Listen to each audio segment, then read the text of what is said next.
Hello student, welcome back to my channel.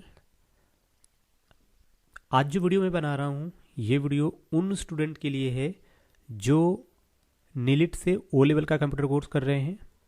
और इस video में जो हम सब्जेक्ट पढ़ने वाले हैं, सब्जेक्ट कोड है M2R4, जिसे हम क्या बोलते हैं, वेब डिज़ाइनिंग बोलते हैं। और वेब डिज़ाइनिंग में जो हम टॉपिक पढ़ने वाले हैं वो है CSS। ठीक है, हम CSS पढ़ने वाले हैं। तो बेसिकली वेब डिज़ाइनिंग में आपको HTML और CSS और जावास्क्रिप्ट पढ़ना होता है। तो इस वीडियो में हम सिर्फ CSS के बारे में जानेंगे, क्या है CSS और कैसे ये काम करता है। तो आपको क्या करना है, इस चैनल को सब्सक्राइब कर लेना है और उसके बाद आप एक नोटबुक ले लीजिए, एक पेन ले लीजिए और जो जो चीज़ें मैं यहाँ पे बताता जा रहा हूँ, एक्सप्लेन करता जा रहा हूँ, उस चीज़ को आप नोट्स बनाने के लिए आप उसे अपने कॉपी पे आप बनाते रहिए, लिखते रहिए। ठीक है, और स्टार्ट करते हैं वीडियो को। तो सबसे पहले जब हम HTML बनाते हैं, ठीक है, अगर आपने HTML पढ़ा होगा तो HTML में हम काफ़ी सारे टैग होते हैं। तो उन टैग को हम लिखते हैं एक नोटपैड फाइल में, .html से उसे सेव करते हैं। फिर आपका क्या बनता है, जब हम उसे ब्राउज़र में रन करते हैं तो जो भी हमने टैग लिखे हैं उस टैग के हिसाब से जो जो टैग है जैसा उनका काम है उस हिसाब से आपको एक डिज़ाइन आपको ब्राउज़र में देखने को मिलता है। ठीक है, अब अगर आपको देखो, जो डिज़ाइन HTML से बनता है वो उतना इफेक्टिव नहीं होता, उतना अच्छा नहीं होता। ठीक है, उसमें बहुत सारी चीज़ें जो होती हैं कि उनका लिमिटेशन रहता है। तो आपके पास एक फैसिलिटी मिलती है जिसे हम क्या बोलते हैं, CSS। इसकी हेल्प से हम क्या कर सकते हैं, HTML के जो टैग हैं, ठीक है, यानी कि HTML के जो टैग होते हैं उन टैग को क्या कर सकते हैं, चेंज कर सकते हैं, डिज़ाइन कर सकते हैं। ठीक है, उन टैग को हम डिज़ाइन कर सकते हैं। और जो आपका वेब पेज होता है, जो वेब पेज होता है ये क्या होता है, ये HTML के टैग से मिलके बना होता है। ठीक है, तो कहीं ना कहीं अगर हम HTML के टैग को मॉडिफाई कर पा रहे हैं तो इसका मतलब क्या है कि हम वेब पेज को भी मॉडिफाई करेंगे। मतलब हमारा अगर HTML का टैग मॉडिफाई हो जाएगा तो जब हम ब्राउज़र पे उसको रन करेंगे तो उसका जो वेब पेज होगा उसका भी डिज़ाइन आपको चेंज मिलेगा। ठीक है, तो बेसिकली अगर आपसे कोई पूछता है कि CSS क्या है तो आप उससे कहेंगे कि CSS की हेल्प से हम HTML के पेज को या फिर HTML के टैग को अपने हिसाब से मॉडिफाई कर सकते हैं, उसके डिज़ाइन को चेंज कर सकते हैं। ठीक है, जैसे कि हम उसके कलर को चेंज कर सकते हैं, बैकग्राउंड को चेंज कर सकते हैं, बॉर्डर लगा सकते हैं। ठीक है, उसका अलाइनमेंट दाएं बाएं हम उसे चेंज कर सकते हैं और भी बहुत सारी चीज़ें हम कर सकते हैं। लेआउट को बदल सकते हैं, डिज़ाइन को बदल सकते हैं। ठीक है, तो बेसिकली अगर आपने बोल दिया कि हम वेब पेज को डिज़ाइन कर सकते हैं तो डिज़ाइन में हर एक चीज़ आती है, हर वो चीज़ जो किसी वेब पेज को अच्छा बनाने के लिए, एक अच्छा सा लुक देने के लिए ज़रूरत होती है, वो डिज़ाइन कहलाती है। ठीक है, अब बात करते हैं कि क्या है CSS और CSS का फुल फॉर्म क्या है। तो सबसे पहले CSS का जो फुल फॉर्म होता है उसे क्या बोलते हैं, कैस्केडिंग स्टाइल शीट। ठीक है, कैस्केडिंग स्टाइल शीट। अब ये एक क्या है, ये एक तरह का स्टाइल शीट है। स्टाइल शीट मतलब समझ रहे हो, स्टाइल का मतलब क्या, किसी भी चीज़ को मॉडिफाई करने के लिए उसके स्टाइल को बदलना पड़ेगा। ठीक है, और शीट का मतलब हो गया कि एक आपका क्या है, एक फाइल है। ठीक है, एक फाइल है जिसमें कि HTML के पेज को डिज़ाइन करने के लिए या उसके स्टाइल को चेंज करने के लिए कुछ कोड लिखे होते हैं। ये कोड क्या कहलाते हैं, इनको कहते हैं स्टाइल रूल। ठीक है, स्टाइल रूल बोलते हैं इन्हें। ये स्टाइल रूल होते हैं और इनकी हेल्प से हम HTML के टैग को चेंज कर पाते हैं। अब ये स्टाइल रूल क्या होते हैं, जैसे आप लिखते हो ना, स्टाइल टैग के अंदर आप क्या लिखते हो, आप लिखते हो कलर, फिर लिखते हो कोलोन और फिर यहाँ पर जो भी कलर आप देना चाहते हो वो आपने दे दिया। ठीक है, और ये स्टाइल इस तरफ रहेगा आपका स्टाइल नाम का टैग और इसके अंदर आपने ये लिखा। तो ये जो लिखा आपने कलर कोलोन रेड, यही है आपका स्टाइल रूल। ओके, तो आगे बढ़ते हैं। यहाँ पे देखो कह रहा है कि CSS का जो फुल फॉर्म होता है वो होता है कैस्केडिंग स्टाइल शीट। और जो CSS होता है, it is a style sheet language. कैसी लैंग्वेज है, एक तरह की स्टाइल शीट लैंग्वेज है, कंप्यूटर की एक तरह की स्टाइल शीट लैंग्वेज है जिसकी हेल्प से हम HTML के पेज को डिज़ाइन करते हैं, which is use to describe the look and format. देखो लुक और फॉर्मेट, लुक का मतलब दिखने में कैसा रहेगा, फॉर्मेट का मतलब उसका फॉर्मेट हम किस तरीके से चेंज करें। फॉर्मेट जैसे कि आपने HTML में पढ़ा होगा, एक आपको एक ग्रुप एक आपको HTML का टैग मिलता है, एक आपने हेडिंग पढ़ी होगी कि टेक्स्ट फॉर्मेटिंग। HTML में वो सारे टैग जिनसे आप टेक्स्ट लिख सकते हैं, टेक्स्ट को मॉडिफाई कर सकते हैं, वो किस कैटेगरी में आएंगे, टेक्स्ट फॉर्मेटिंग HTML टैग। तो उसी तरीके से कह रहा है कि CSS का यूज करके हम डिस्क्राइब करते हैं लुक और formatting of HTML document. HTML document मतलब HTML का पेज, वेब पेज की बात हो रही है, ठीक है। CSS डिस्क्राइब करता है कि कैसे आपका HTML टैग, HTML एलिमेंट यानी HTML टैग की बात हो रही है, कैसे HTML element are to be display, कि HTML एलिमेंट को आपको कैसे डिस्प्ले करना है, किस ऑर्डर में करना है, किस तरह से करना है, क्या अलाइनमेंट होगी, ठीक है, क्या फॉन्ट साइज होगी, कलर क्या होगा। तो सारी चीज़ें हम कैसे डिफाइन करेंगे, CSS की हेल्प से। तो अगर आपसे कोई पूछता है कि CSS क्या है, तो कहेंगे कि CSS is a style sheet language which is use to describe the look and format of HTML document या web page, and CSS also describe how HTML element are to be display, कैसे उन्हें display करना है।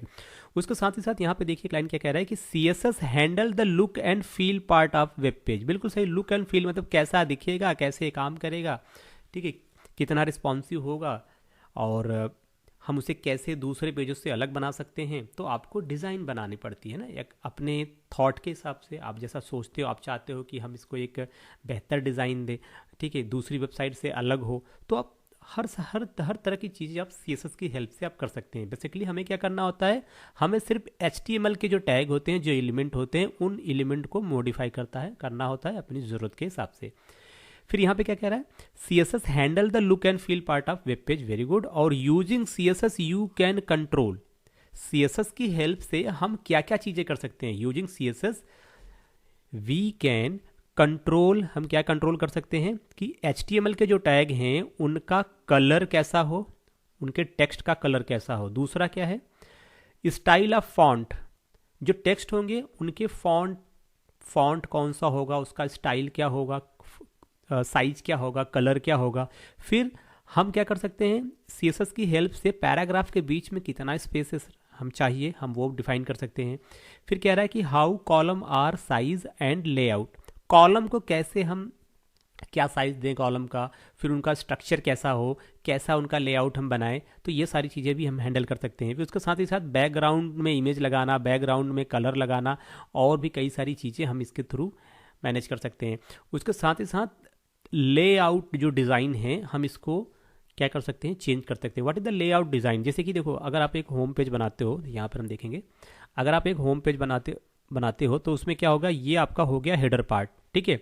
फिर उसके बाद यहीं पर आपने क्या बना दिया, एक आपने बना दिया, ये आपका हो गया मेनू पार्ट, ओके।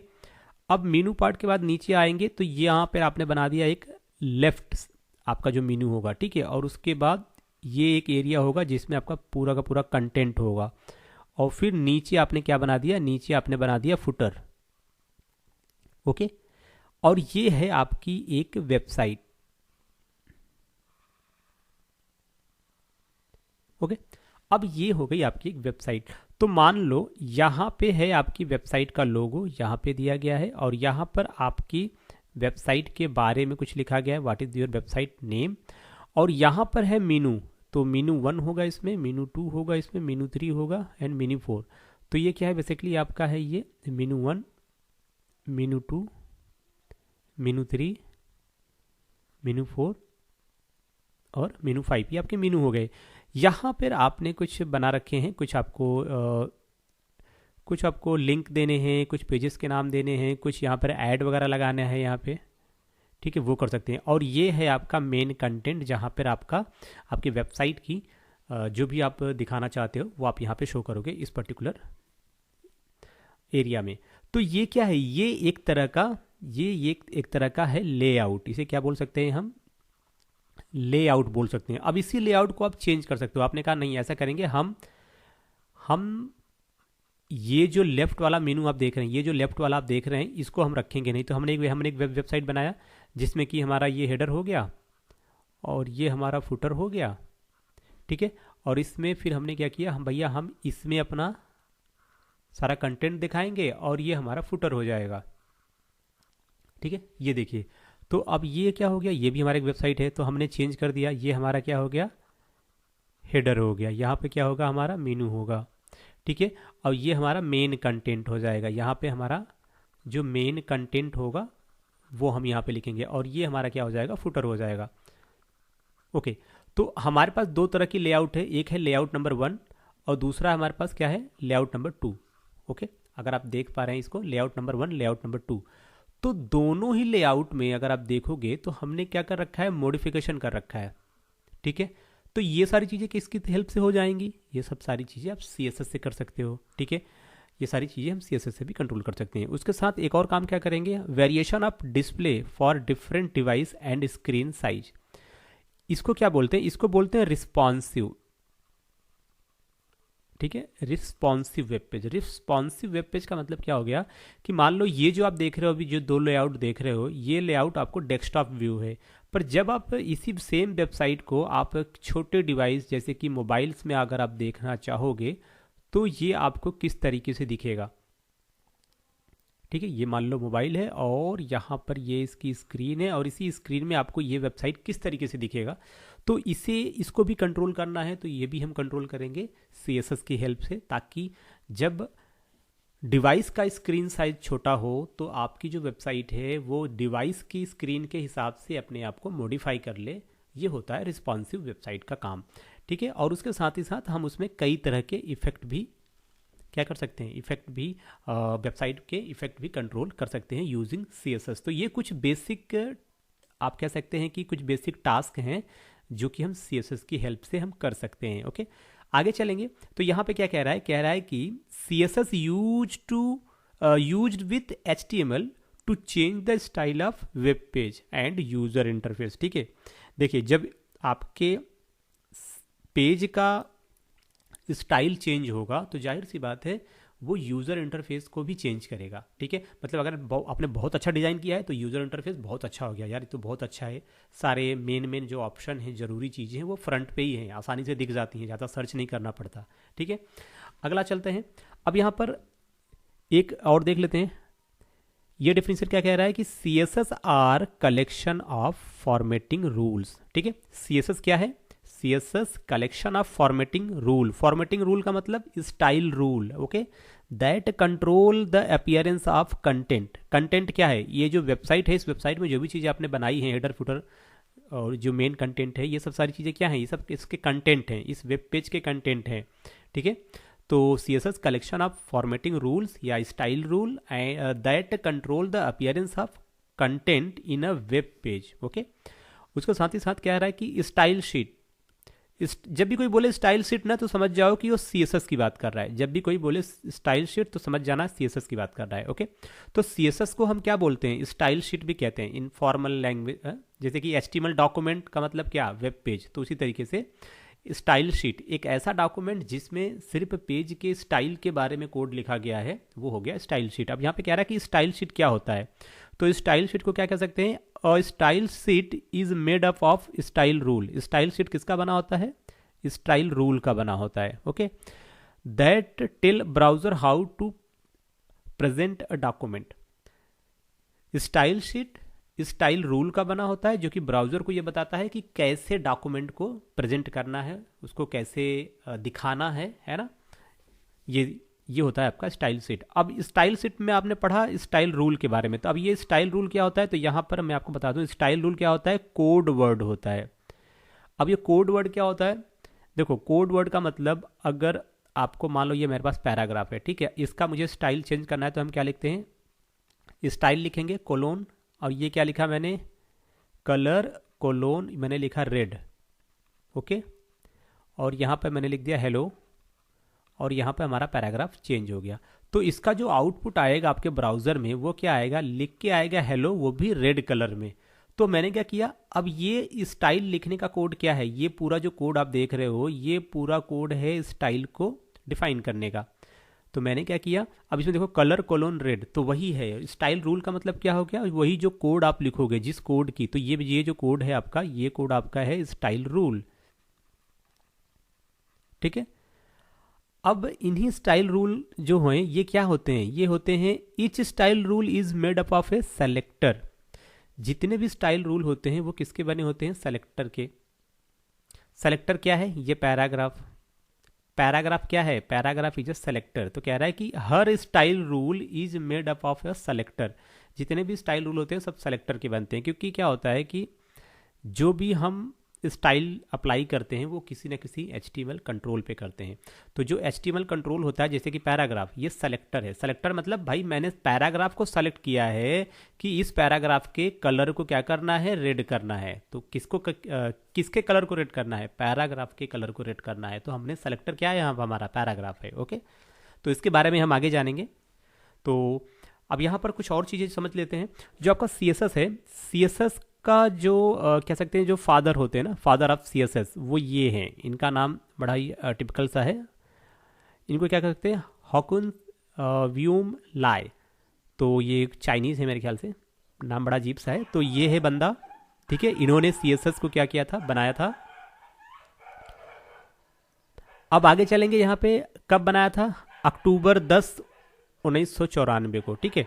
तो ये है जब उन्होंने इसको बनाया था CSS को। और ये भी टिम बर्नर ली के साथ ये भी काम करते थे। और उसी वक्त जब उन्होंने क्या कहते हैं कि WW और HTML और वेब का कॉन्सेप्ट जब रखा, तो उसी टाइम पे उसके साथ ही CSS की जो वर्किंग है वो स्टार्ट हो चुकी थी धीरे धीरे। तो अब क्या था, इन्होंने क्या किया था, ये इनको क्या बोलते हैं, फादर ऑफ CSS बोलते हैं। कब इन्होंने बनाया था, अक्टूबर 10, 1994 को बनाया था। जिसके बाद एक ऑर्गेनाइजेशन है W3C, जिसे क्या बोलते हैं, वर्ल्ड वाइड वेब कंसोर्टियम, ठीक है। तो ये एक ऑर्गेनाइजेशन है फिर जिसने क्या किया, CSS को हैंड ओवर कर लिया और फिर उस पर और अच्छे से डेवलपमेंट करना स्टार्ट किया, उसको और ज़्यादा उस पर रिसर्च किया, ठीक है। और फिर उसने क्या किया, सबसे पहला जो वर्जन आया CSS का, जिसका नाम दिया CSS लेवल 1, और कभी कभी हम उसे क्या बोलते हैं, CSS 1 भी बोलते हैं, ठीक है। ये कब डेवलप किया गया था, ये किया गया था दिसंबर 1996 को आया था पहला वर्जन CSS का।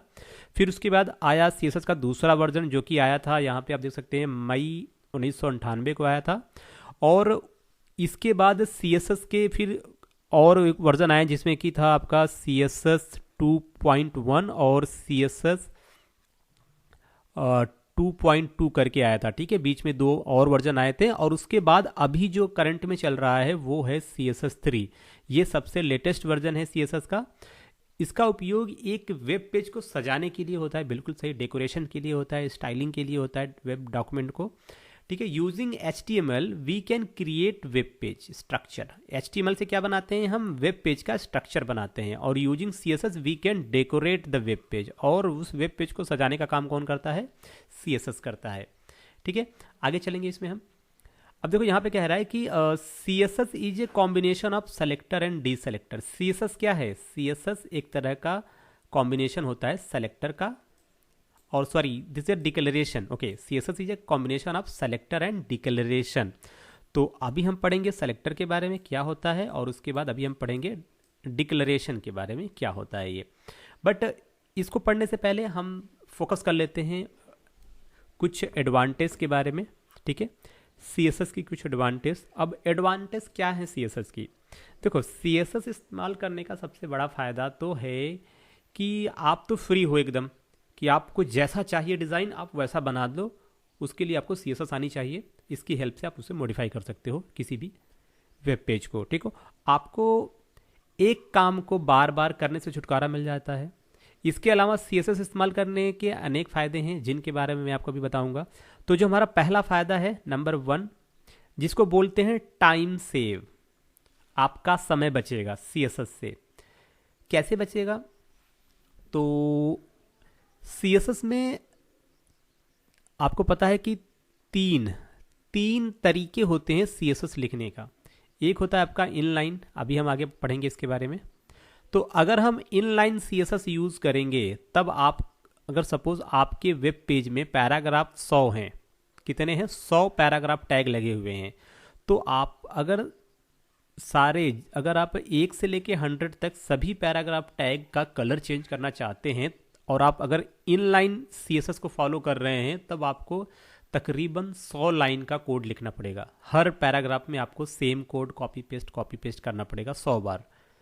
पर वहीं अगर आप इंटरनल, ठीक है, अगर आप इंटरनल या फिर एक्सटर्नल सीएसएस को फॉलो कर रहे हैं तो इसमें क्या होता है कि आपको सिर्फ डिफाइन कर देना होगा पैराग्राफ टैग, ओपनिंग, क्लोजिंग, और यहां पर क्या लिख देंगे, आप लिखेंगे कलर कोलोन, आपको लिख देना है रेड। अगर आप ये कॉन्सेप्ट लेके चलते हो, ये कॉन्सेप्ट, तो इसमें क्या है कि अगर आपके पेज पे एक पैराग्राफ हो या 1000 पैराग्राफ हो, ये पर्टिकुलर कोड जो आपने लिखा है ये सभी पे काम करेगा। तो इसमें क्या होगा, जहां आप 100 लाइन ऑफ कोड लिख रहे थे इनलाइन अप्रोच को फॉलो करके, आप 100 लाइन ऑफ कोड लिख रहे थे 100 पैराग्राफ टैग को डिजाइन करने के लिए, वहीं पर आपने एक दूसरा मेथड यूज किया सीएसएस का जिसे बोलते हैं इंटरनल या एक्सटर्नल, जिसमें आपने सिर्फ ये कुछ 4 लाइन ऑफ कोड आपने लिखा है और उससे आपने डिफाइन कर दिया कि कैसे आपको इसको बनाना है। तो यहां पर आपने क्या सीखा कि हमारा समय बचता है। तो कैसे बचता है, आप क्या कहेंगे, आप कहेंगे कि आप एक बार सीएसएस रूल को लिखते हैं और उन्हें कई बार अप्लाई कर सकते हैं। इसका क्या मतलब है, अगर मैं एक्सटर्नल सीएसएस यूज कर रहा हूं, ठीक है, एक्सटर्नल सीएसएस में क्या होता है, आपको एक फाइल बनानी पड़ती है। हमने एक फाइल बनाया और उस फाइल को बना के हमने सेव कर लिया, ठीक है, फाइल को हमने बना के सेव कर लिया। अब इसका फायदा क्या होता है, सेव करने के बाद हमारे पास जब भी हमें ज़रूरत पड़ेगी हम इसको यूज़ कर सकते हैं कभी भी। तो हमारा समय की बचत हो गया। दोबारा अगर हमें चाहिए तो हमने जो एक बार बना रखा है उसी को हम क्या करेंगे, उसी को हम इस्तेमाल कर लेंगे। तो ये तो हो गया हमारा कि कैसे हमारा समय बचेगा, ठीक है। तो अब इसमें क्या देख सकते हैं हम, आपको प्रत्येक नए HTML डॉक्यूमेंट के लिए CSS लिखने की ज़रूरत नहीं है, इसलिए समय की बचत इसका सबसे बड़ा फायदा दिखाई पड़ता है, ठीक है। मतलब आपने एक बार एक पेज बनाया था, उसके लिए आपने CSS लिखा था, फिर आपको ज़रूरत पड़ गई, आप दोबारा कोई प्रोजेक्ट पे काम कर रहे हो तो आपने कहा यार जो पुराना वाला बनाया था क्यों ना वही वाला CSS हम यूज़ कर लें। तो बस आपने उस CSS फाइल को उठाया और यहाँ पे लाके पेस्ट कर दिया, आपका काम खत्म, ठीक है। तो इससे आसान हो गया ना, एक बार मैंने लिख दिया है और उसी फाइल को हम बार बार किसी भी प्रोजेक्ट में यूज कर सकते हैं, ठीक है, किसी भी पेज में यूज कर सकते हैं। आप एक ही फाइल को 100 पेजेस में आराम से लिंक कर सकते हो। तो हो गया ना, आपने सिर्फ एक बार मेहनत की थी, एक बार बनाया था और उसको आपने 100 पेजेस में लिंक कर दिया बड़े ही आराम से। तो ये एक चीज़ हो गया। अब दूसरा कह रहा है कि इंक्रीज करता है पेज का स्पीड। हाँ भाई, ये तो अच्छी बात है। ये कैसे करता है मैं आपको बता दूं। देखो होता क्या है बेसिकली, अगर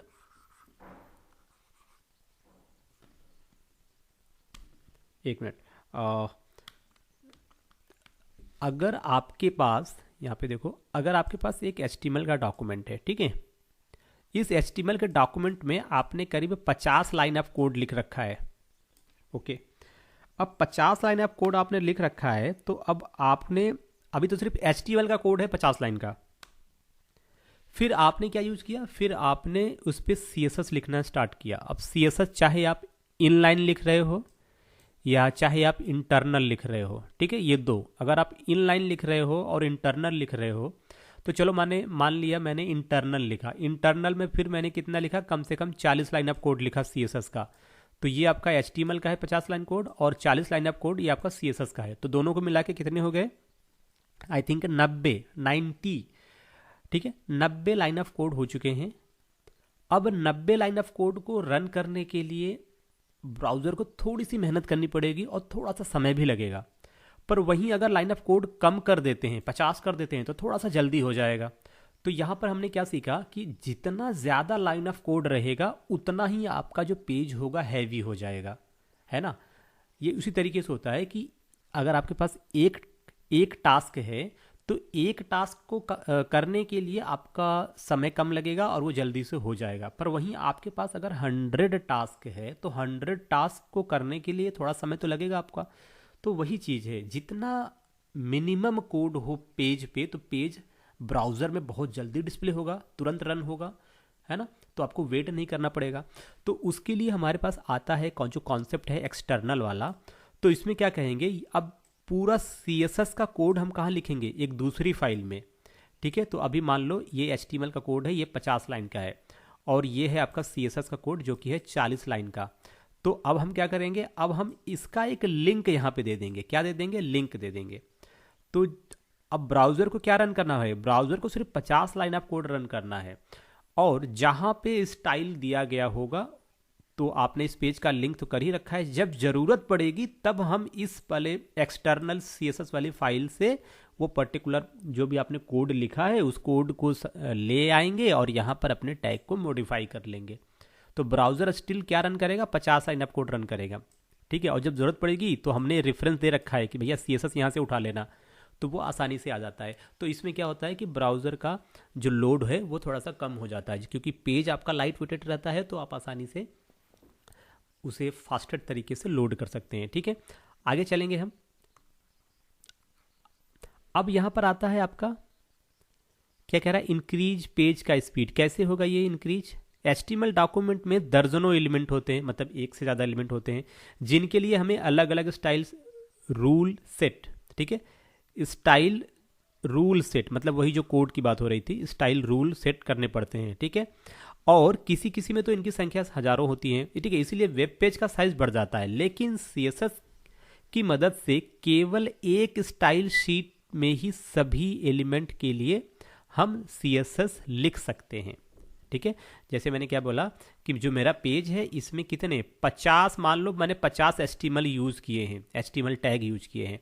अब 50 को आपको अगर स्टाइल शीट करना है तो उसके लिए हम क्या क्या करेंगे, एक हमने अलग से एक्सटर्नल फाइल बना लिया और इसमें डिफाइन कर दिया, ठीक है, इसमें डिफाइन कर दिया। एक होता है, अगर आप पढ़ोगे तो मैंने क्या किया, जैसे कि मैंने कहा P पैराग्राफ, फिर मैंने कहा H1 के बाद फिर मैंने कहा यहाँ पे div, मान लो कोई div है। तो अब मैं क्या कर रहा हूँ, मैंने पैराग्राफ कॉमा दिया, H1 कॉमा दिया div, तो इन तीनों HTML एलिमेंट के लिए मैंने एक ही बार में यहाँ पे CSS डिफाइन कर दिया, ठीक है। तो एक ये भी तरीका हो जाता है आपका।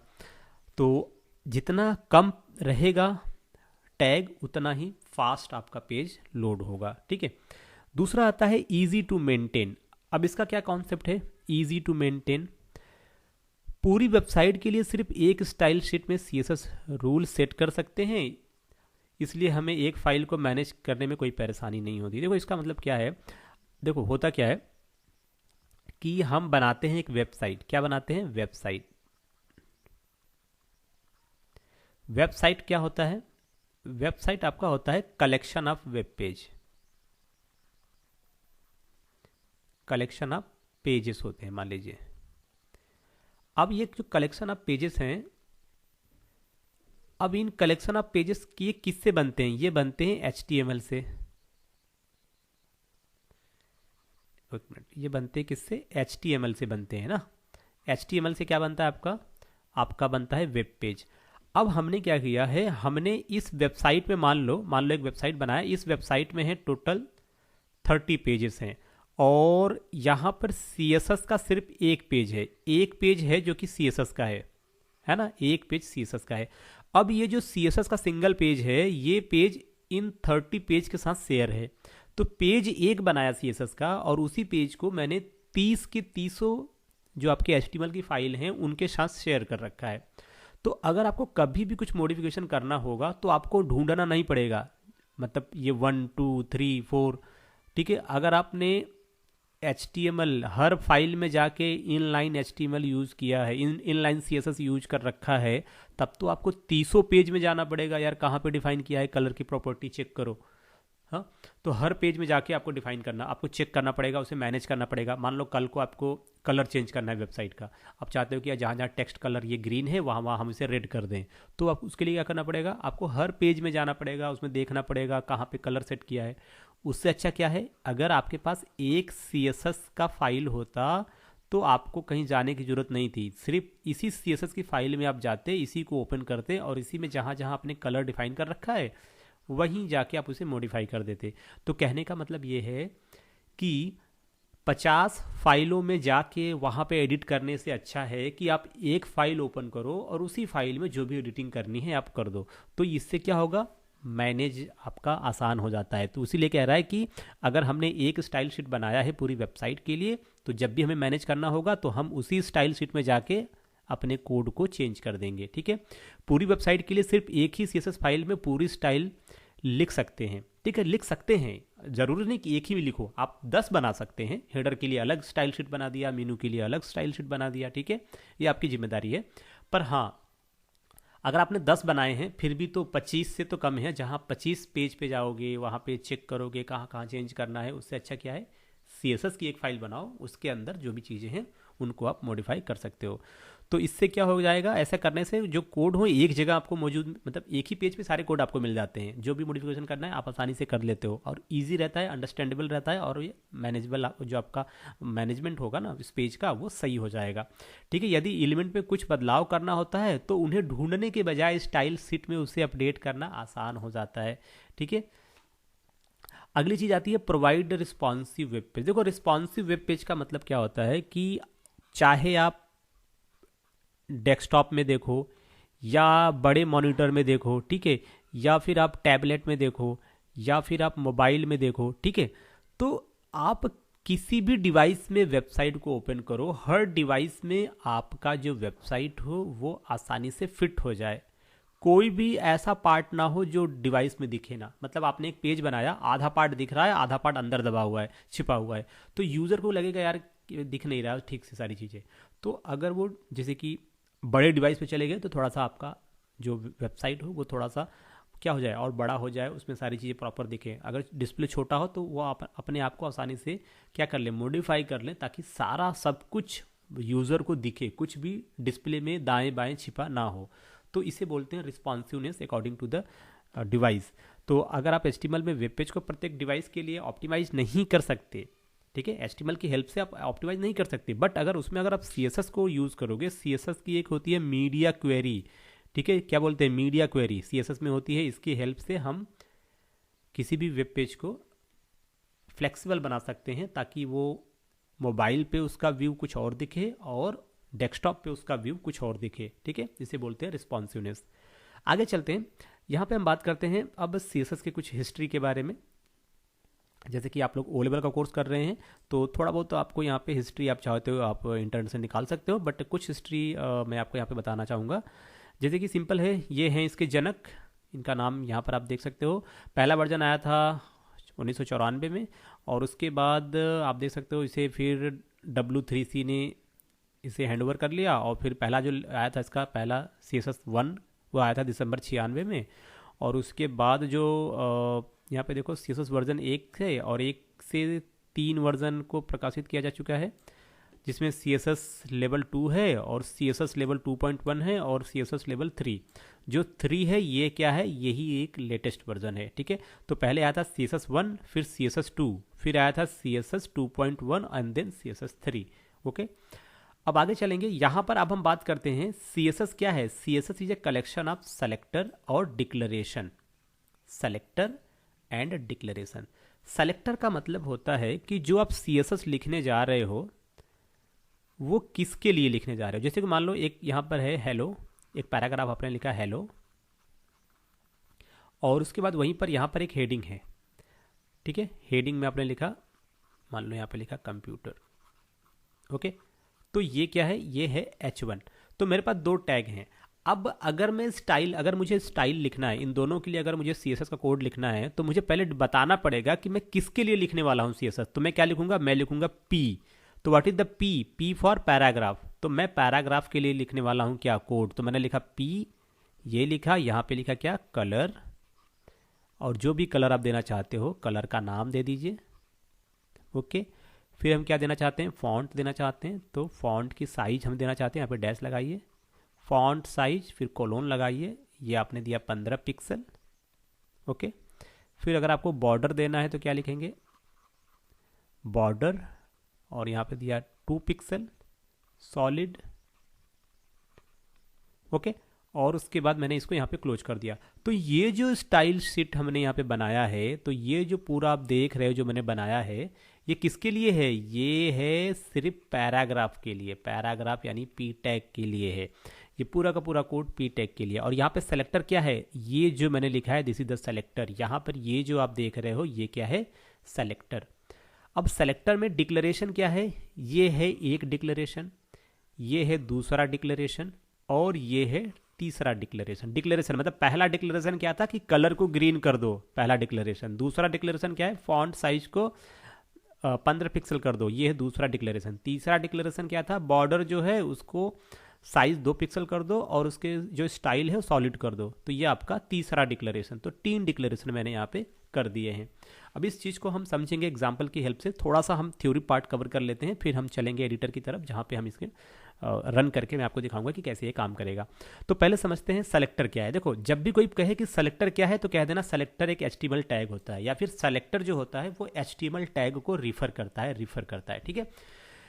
अब जो HTML टैग को रिफर करता है, फॉर स्टाइल किसके लिए रिफर करता है, तो क्यों करता है भैया, इस पे स्टाइल लगाना है, CSS लगाना है, इस वजह से, ठीक है। एंड जो आपका डिक्लेरेशन होता है, अब डिक्लेरेशन का क्या काम होता है, डिक्लेरेशन कॉम्बिनेशन, देखो डिक्लेरेशन 2 चीज़ों से बना होता है। अगर यहाँ पे देखो आप, एक मिनट थोड़ा सा कलर में चेंज कर लूँ, यहाँ पर आ जाते हैं और रेड, ओके। अब यहाँ पे देखो मैंने क्या बोला, कलर कोलोन ग्रीन, ये है डिक्लेरेशन आपका। ये क्या है, ये है आपका डिक्लेरेशन, ओके। इसमें 2 चीजें हैं। कलर क्या है, कलर है आपकी प्रॉपर्टी, कलर जो है ये है प्रॉपर्टी, ठीक है। और जो ये ग्रीन लिखा हुआ है, ग्रीन क्या है, ग्रीन है आपका वैल्यू। प्रॉपर्टी है कलर और कलर की वैल्यू क्या है, ग्रीन। प्रॉपर्टी है फॉन्ट साइज, उसकी वैल्यू क्या है, 15 पिक्सल। प्रॉपर्टी है बॉर्डर, और बॉर्डर का साइज क्या है। अब देखो बॉर्डर में, बॉर्डर देखो कई सारे ऐसे डिक्लेरेशन है जिनमें प्रॉपर्टी तो एक होती है पर उनकी वैल्यू, मतलब एक साथ हम 2 या 3 वैल्यू दे सकते हैं। तो इसमें देखो 2 वैल्यू है। पहली वैल्यू क्या है, बॉर्डर की साइज, दूसरी वैल्यू है बॉर्डर का स्टाइल। तो ये है साइज और ये है इसका स्टाइल, ठीक है।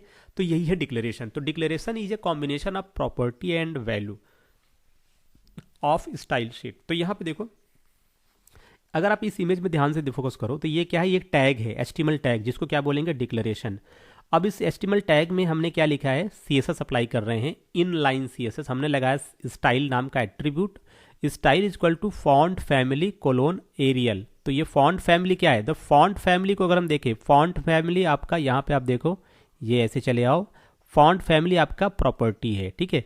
अगर हम एरियल की बात करें, एरियल की बात करें तो एरियल क्या है, एरियल है आपका वैल्यू, ठीक है। यहाँ पे आप देख सकते हो एरियल क्या है, वैल्यू है।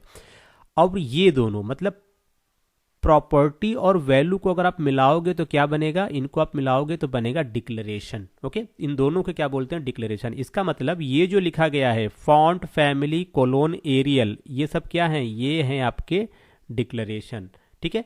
और ये पूरा क्या है, ये पूरा मतलब अगर पूरा देखोगे तो इनमें ये वाला पार्ट क्या है, सेलेक्टर, और ये वाला जो पार्ट है, ये पूरा पार्ट आपका क्या है, ये डिक्लेरेशन है, जो कि CSS का पार्ट है ये, ठीक है। CSS का पार्ट है जिसमें डिक्लेरेशन होता है, डिक्लेरेशन डिवाइड होता है प्रॉपर्टी और वैल्यू में, ओके। तो ये चीज़ें होती हैं। तो अभी क्या करते हैं, अभी हम आगे चलेंगे इसमें। अब कह रहा है कि जो डिक्लेरेशन होते हैं उसमें declaration property is predefined and value is dependent on our requirement. हाँ भाई, जैसे कि सपोज करो मैंने कहा कि मेरे पास एक पैराग्राफ है, ध्यान से देखना, ये पैराग्राफ टैग है, एक मिनट, ये पैराग्राफ टैग है। अब इस टैग को हम क्या करेंगे, एक मिनट इसको मिटा देते हैं, ओके। यहाँ पे पैराग्राफ टैग है। अब इस टैग में हमने लगाया style, STYLE, inline CSS, colon लगाया। प्रॉपर्टी का नाम क्या है, कलर।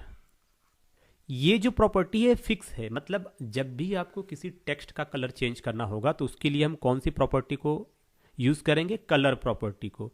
अब यही बात यहाँ पे कह रहा है कि जो प्रॉपर्टी होता है वो प्री डिफाइन होता है। क्या होता है, प्री डिफाइन होता है, बट उसकी जो वैल्यू होती है वो हमारी जरूरत पर निर्भर करती है। जैसे मैं चाहता हूँ कि इस पैराग्राफ का कलर मैं क्या कर दूं, मैं ग्रीन कर दूं, तो मेरी जो वैल्यू है वो रिक्वायरमेंट क्या है, हमारा ग्रीन है, तो वैल्यू क्या होगी भैया, ग्रीन। जो आप कलर करना चाहते हो उस कलर का नाम आपको यहाँ पे लिख देना है, और यहाँ पर आपका जो भी टेक्स्ट होगा और ये आपका पैराग्राफ यहाँ पे क्लोज। तो जब ये प्रिंट होके आएगा तो कैसे आएगा, ग्रीन कलर से हेलो लिखा होगा, ओके। तो प्रॉपर्टी जो है यानी कि कलर ये फिक्स होगा, पर जो वैल्यू है, आपके पास कितने कलर है, बहुत सारे कलर हैं, 12, अगर ऐसे जर्नल देखा जाए तो 12 कलर है, तो 12 कलर में से आप कोई सा भी कलर यहाँ पे यूज कर सकते हो आपकी रिक्वायरमेंट के हिसाब से। फिर एक बात कह रहा है कि अगर CSS प्रॉपर्टी एंड वैल्यू जो आपके CSS होती हैं, इनके बीच में आप एक सिंबल देखते हो, यहाँ पे देखो ये जो ब्रैकेट में कर रहा हूँ इस, ये आप देख रहे हो दो, आप क्या क्या यूज़ करते हो यहाँ पे दो ऐसे ऐसे डॉट आप यूज़ करते हो, इन डॉट को बोलते हैं कोलोन।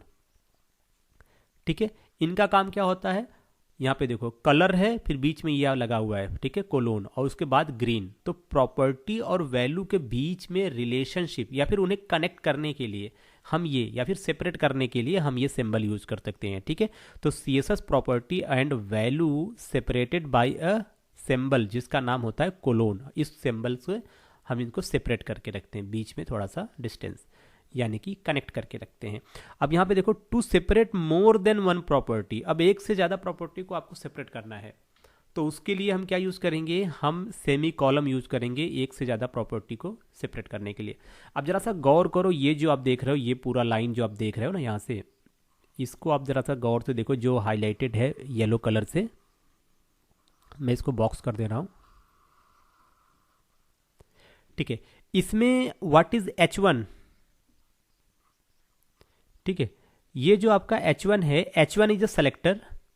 स्टाइल क्या है, स्टाइल आपका एट्रीब्यूट है, स्टाइल आपका एट्रीब्यूट है। स्टाइल के बाद यहाँ पे देखो कलर है प्रॉपर्टी, कोलोन लगा के, ये रेड, रेड क्या है इसकी वैल्यू, तो यहाँ पे क्या हो गया, ये आपका हो गया डिक्लेरेशन 1, डिक्लेरेशन नंबर 1।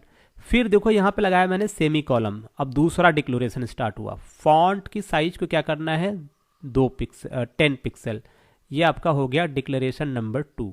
तो मैंने क्या किया, दो डिक्लेरेशन के बीच में यहाँ पे देख सकते हो आप, मैंने क्या यूज़ किया, सेमी कॉलम यूज़ किया है। फिर आपको दूसरा लिखना है। अब अगर यही इसी के बाद अगर मुझे एक और लिखना होता तो मैं क्या यूज करता, यहाँ पे लिखता मैं सेमी कॉलम।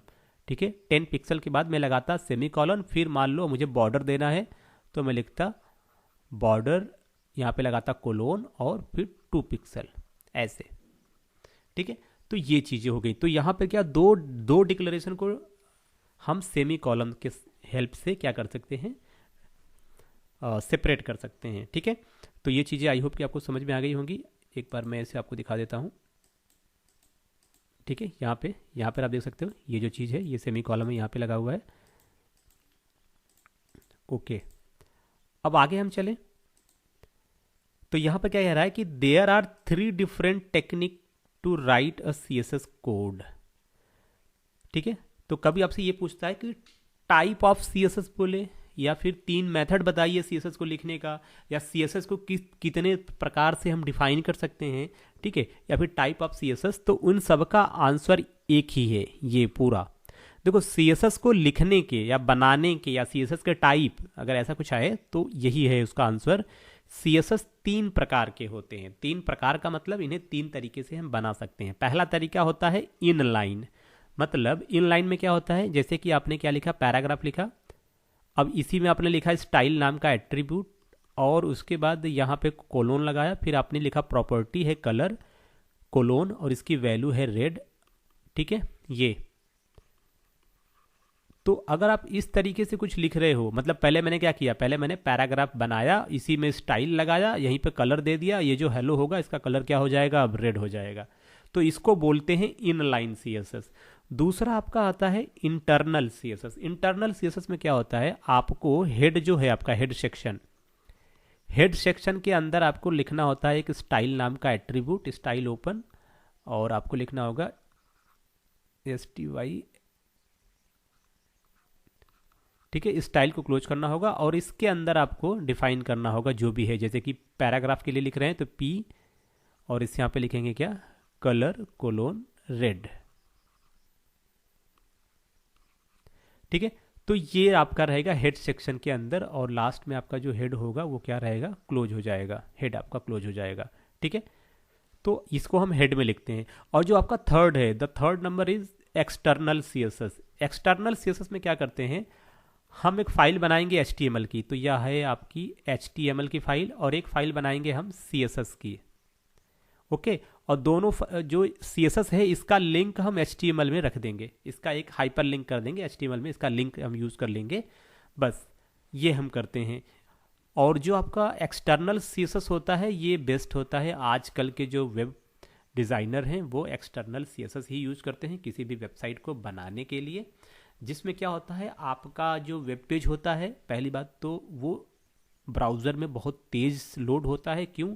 क्योंकि ब्राउज़र पे सिर्फ HTML के टैग होते हैं, मिनिमम टैग HTML के, और जो CSS का टैग होता है उसके लिए हमने एक सेपरेट फाइल बना रखा है जिसका मेंटेनेंस भी आसान हो जाता है। तो बेसिकली ये 3 तरीका होता है CSS को लिखने का: इनलाइन, इंटरनल, एक्सटर्नल। एक्सटर्नल को कभी कभी एम्बेडेड भी बोलते हैं, ठीक है, तो कंफ्यूज मत होना। टाइप ऑफ CSS, और आप ये ग्राफ भी बना सकते हो, इनलाइन CSS, इंटरनल CSS और एक्सटर्नल CSS। अब जरा बात करते हैं इनलाइन CSS के बारे में। तो इनलाइन CSS क्या है? इनलाइन CSS का मतलब है जब हम किसी HTML टैग के अंदर ही CSS लिखते हैं उसे इनलाइन CSS बोलते हैं। HTML टैग के अंदर ही लिख रहे हो CSS तो उसे क्या बोलेंगे? इनलाइन CSS बोलते हैं, ठीक है। इसके लिए CSS की प्रॉपर्टी को स्टाइल एट्रीब्यूट, कौन सा attribute? This is the style attribute के अंदर लिखते हैं। एग्जांपल देखिए, जैसे कि मैंने एक div बनाया, ये है क्या? div जो सेलेक्टर div, और हम क्या कर रहे हैं, इसी div HTML टैग है, div क्या है? एक HTML टैग है, इसी के अंदर हम क्या लगा रहे हैं? स्टाइल एट्रीब्यूट लगा दिया हमने। तो ये रहा हमारा स्टाइल एट्रीब्यूट। इक्वल टू के बाद डबल कोटेशन यहाँ पे लगाया और डबल कोटेशन यहाँ पे खत्म। इसके बीच में हमने क्या किया? कितने डिक्लेरेशन बनाए हैं बीच में, जरा सा गौर कीजिए यहाँ पे। तो इसके बीच में हमने बनाए हैं, पहला डिक्लेरेशन है कि कलर कोलोन रेड, ठीक है, पहला डिक्लेरेशन नंबर 1। फिर सेमी कॉलम, दूसरा डिक्लेरेशन क्या है? हाइट दिया मैंने 40 pixel, this is declaration number 2। फिर सेमी कॉलम, फिर तीसरा डिक्लेरेशन। देखो हर डिक्लेरेशन में क्या होती है? Property value, property value. उसी तरीके से इस ये वाला जो डिक्लेरेशन है, डिक्लेरेशन 3, इसमें भी क्या है? एक है प्रॉपर्टी और 30 क्या है? वैल्यू। और फिर आपका आ जाता है बैकग्राउंड कलर ब्लू। तो ये देखो ये भी क्या है? दिस इज योर डिक्लेरेशन 4, और यहाँ पर क्या है? इसकी प्रॉपर्टी। अब प्रॉपर्टी क्या है? बैकग्राउंड कलर, ये दोनों क्या है? प्रॉपर्टी, और इसकी वैल्यू क्या है? ब्लू। तो आप इस तरीके से आप इसको बना सकते हैं। तो गाइज अब मैं चलूंगा अपने एडिटर की तरफ, वहां पे मैं आपको कुछ टास्क यहाँ पे बना के मैं दिखाऊंगा, ठीक है। तो अभी क्या करते हैं, हम अभी चलेंगे, स्टार्ट पे आ जाते हैं। यहाँ पर आप जो यूज़ करोगे एडिटर, मैं यूज़ करता हूँ ब्रैकेट, तो आप भी ब्रैकेट यूज़ करें, या फिर आप Notepad++ यूज़ कर सकते हैं, सबलाइन टेक्स्ट यूज़ कर सकते हैं। तो बहुत सारे एडिटर हैं जिनमें आप कंफर्ट हो। आप Notepad भी यूज़ कर सकते हैं, कोई प्रॉब्लम नहीं है।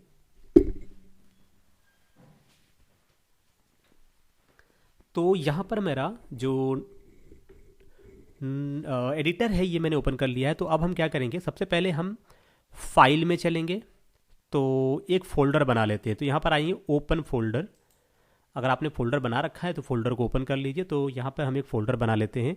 डेस्कटॉप पे मैं एक फ़ोल्डर बनाऊँगा, तो HTML और ये CSS नाम से एक फ़ोल्डर है। इसी फोल्डर के अंदर मैं चाहता हूँ कि सारा का सारा जो भी चीज़ मैं बनाऊँ यहीं पर बनाऊँ। तो यहाँ पे फोल्डर सेलेक्ट कर लिया। अब इस फोल्डर के अंदर क्या करेंगे, यहाँ पे आएंगे, एक फ़ाइल बनाएंगे हम, ठीक है। तो यहाँ पर आ गए हम फाइल पे। अब फाइल में क्या करने वाले हैं हम, फाइल में हम लिखने वाले हैं टैग। तो चाहे तो हमारे पास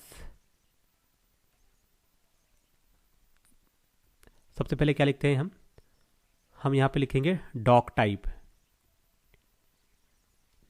ठीक है, डॉक टाइप। फिर क्या लिखेंगे? HTML, जो कि ब्राउज़र को ये बताएगा कि आप जो डॉक्यूमेंट हम बनाने जा रहे हैं वो कैसा डॉक्यूमेंट है, HTML है। फिर हमने लिखा HTML और यहाँ पे HTML को क्लोज कर दिया, ओके। फिर इसके अंदर क्या लिखेंगे? हेड। फिर हम क्या करेंगे? हेड को क्लोज कर देंगे। एंड फिर हम लिखेंगे बॉडी, उसके बाद हम बॉडी को भी क्लोज कर देंगे, ठीक है। इतना लिखने के बाद आप इसे सेव कर लो। Ctrl+S प्रेस करोगे तो यहाँ पर आ जाएगा। तो अभी हम क्या करेंगे? CSS1.html। तो देखो हम वेब पेज बना रहे हैं ना, तो वेब पेज बनाएंगे तो वेब पेज, जो भी वेबसाइट बना रहे हो आप, अगर आप वेब पेज बना रहे हो, HTML का पेज बना रहे हो, तो उसका एक्सटेंशन क्या है? .html। और देखो जब आप CSS की फाइल बनाओगे, जब आप मान लो कि आपने एक फाइल बनाया और उसमें CSS आप लिख रहे हो, तो उसका एक्सटेंशन क्या होता है, डॉट सी एस एस। अगर आप ऐसे सेव करोगे तो ये HTML नहीं बनेगा, ये CSS की फाइल बन जाएगी, ठीक है। तो CSS का भी एक्सटेंशन होता है डॉट CSS। तो जैसे कि HTML का होता है डॉट HTML, उसी तरीके से CSS की फाइल जब बनाएंगे तो डॉट CSS लिखेंगे तो वो आपका CSS का फाइल बन जाएगा। तो अभी हम क्या करते हैं, हमने इसे सेव कर लिया। तो जैसे मैंने सेव किया, देखिए आप देखिए कलर हो गया, हाईलाइटेड हो गया। अब यहाँ पे अगर मैं इस पेज को रन करूँ तो यहाँ पर आप क्लिक करोगे, ठीक है। ये एडिटर है, आप चाहो तो ब्राउज़र में डायरेक्टली आप इसे ओपन कर सकते हो, पर अगर आप ये ब्रैकेट यूज कर रहे हो तो यहाँ पर ये सिंबल मिलेगा, आप इस पर क्लिक करोगे, ये बाय डिफ़ॉल्ट आपके ब्राउज़र पे आपको ले आएगा, ठीक है। तो अभी क्या करते हैं, ये हमने इसको क्लोज कर दिया। ये ब्राउज़र है हमारा। अभी देखो ये ब्राउज़र आ तो गया यहाँ पे, पर इसमें क्या कुछ दिखाई नहीं दे रहा, ठीक है। यहाँ टाइटल पे देखो कुछ अजीब सा लिख के आ रहा है। तो अभी हम क्या करेंगे, आपको पता है हेड के अंदर क्या होता है, हेड के अंदर होता है टाइटल। तो टाइटल वाला टैग लगाएंगे और यहाँ पे लिखेंगे CSS एग्जाम्पल। इसको मैंने सेव किया और जैसे हम यहाँ पे रन करेंगे,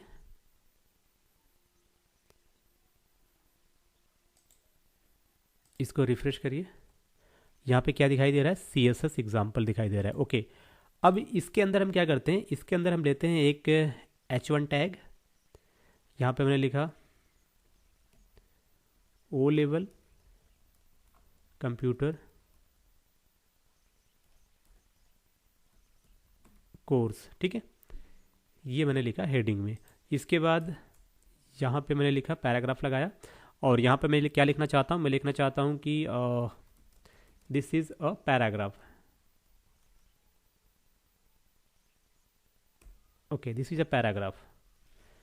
तो ये कुछ मैंने लिख दिया। अब वापस चलेंगे ब्राउज़र में और यहाँ पर मैंने क्या किया, इसको रन किया। तो जैसे मैंने इसे रन किया तो आप देख सकते हो जैसे जैसे आपने लिखा था वो सारी चीज़ें आपको यहाँ पे दिख रही हैं। तो इसे स्मॉल कर देते हैं, ओके। और जो ये O लेवल है क्या करेंगे, सिंगल कोटेशन, और ये ऐसे मैंने दे दिया, ठीक है। यहाँ पर आप इसे रिफ्रेश करो, ओके। तो देखो ये हो गया। अब अगर मुझे इसे कलर करना है, और कलर में किसकी हेल्प से करूँगा, कलर में करने के लिए मैं यूज़ करूँगा CSS को। तो हम यूज़ करेंगे CSS यूज़ करने के लिए मुझे क्या करना है, एक मिनट,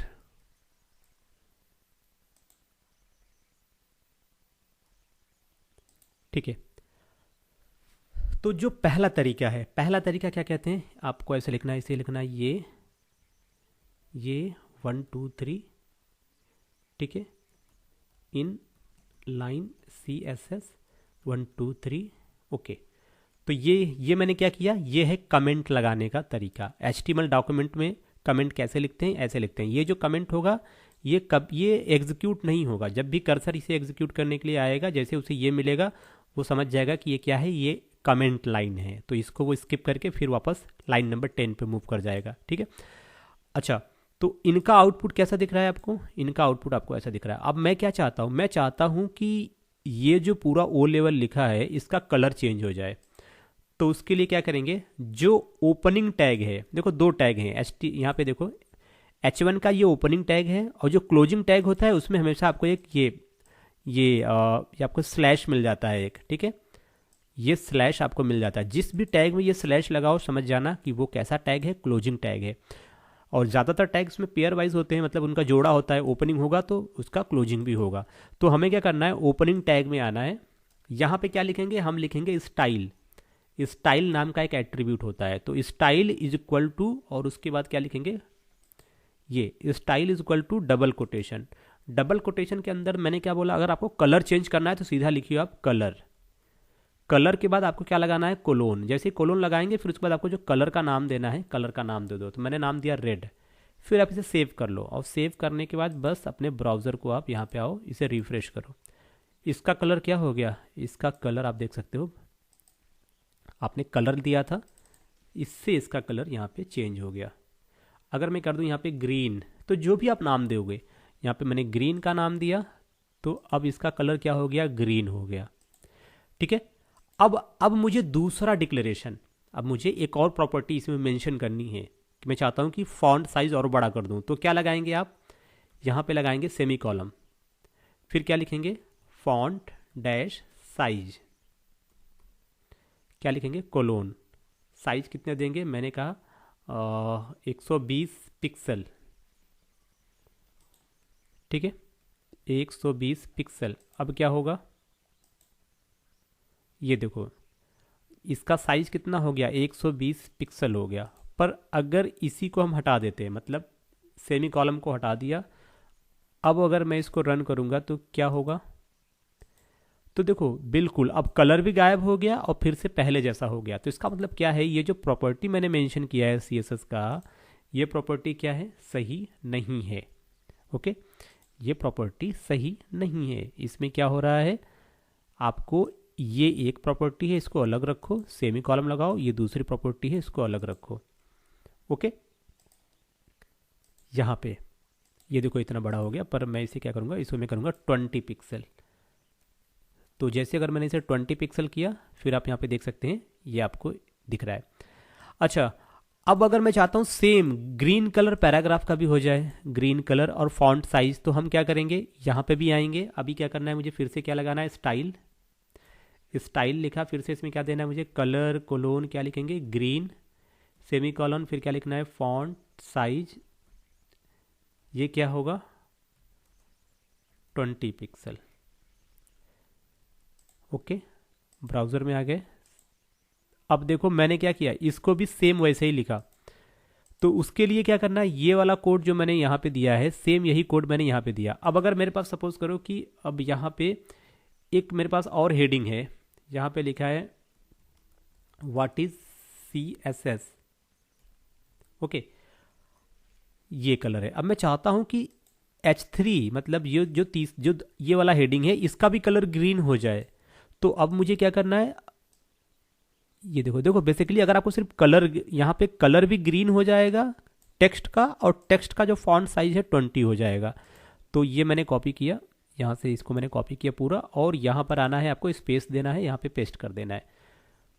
तो कहीं ना कहीं हम क्या कर रहे हैं, अगर हम इनलाइन CSS यूज करेंगे, तो अगर आपके पेज में इसी तरीके से टैग बढ़ते रहें तो क्या होगा, आपको अगर 100 टैग हैं तो 100 बार आपको ये कॉपी पेस्ट करना पड़ेगा। ठीक है, अब देखो एक और पैराग्राफ है, ठीक है, जिसमें लिखा है CSS use to decorate HTML page.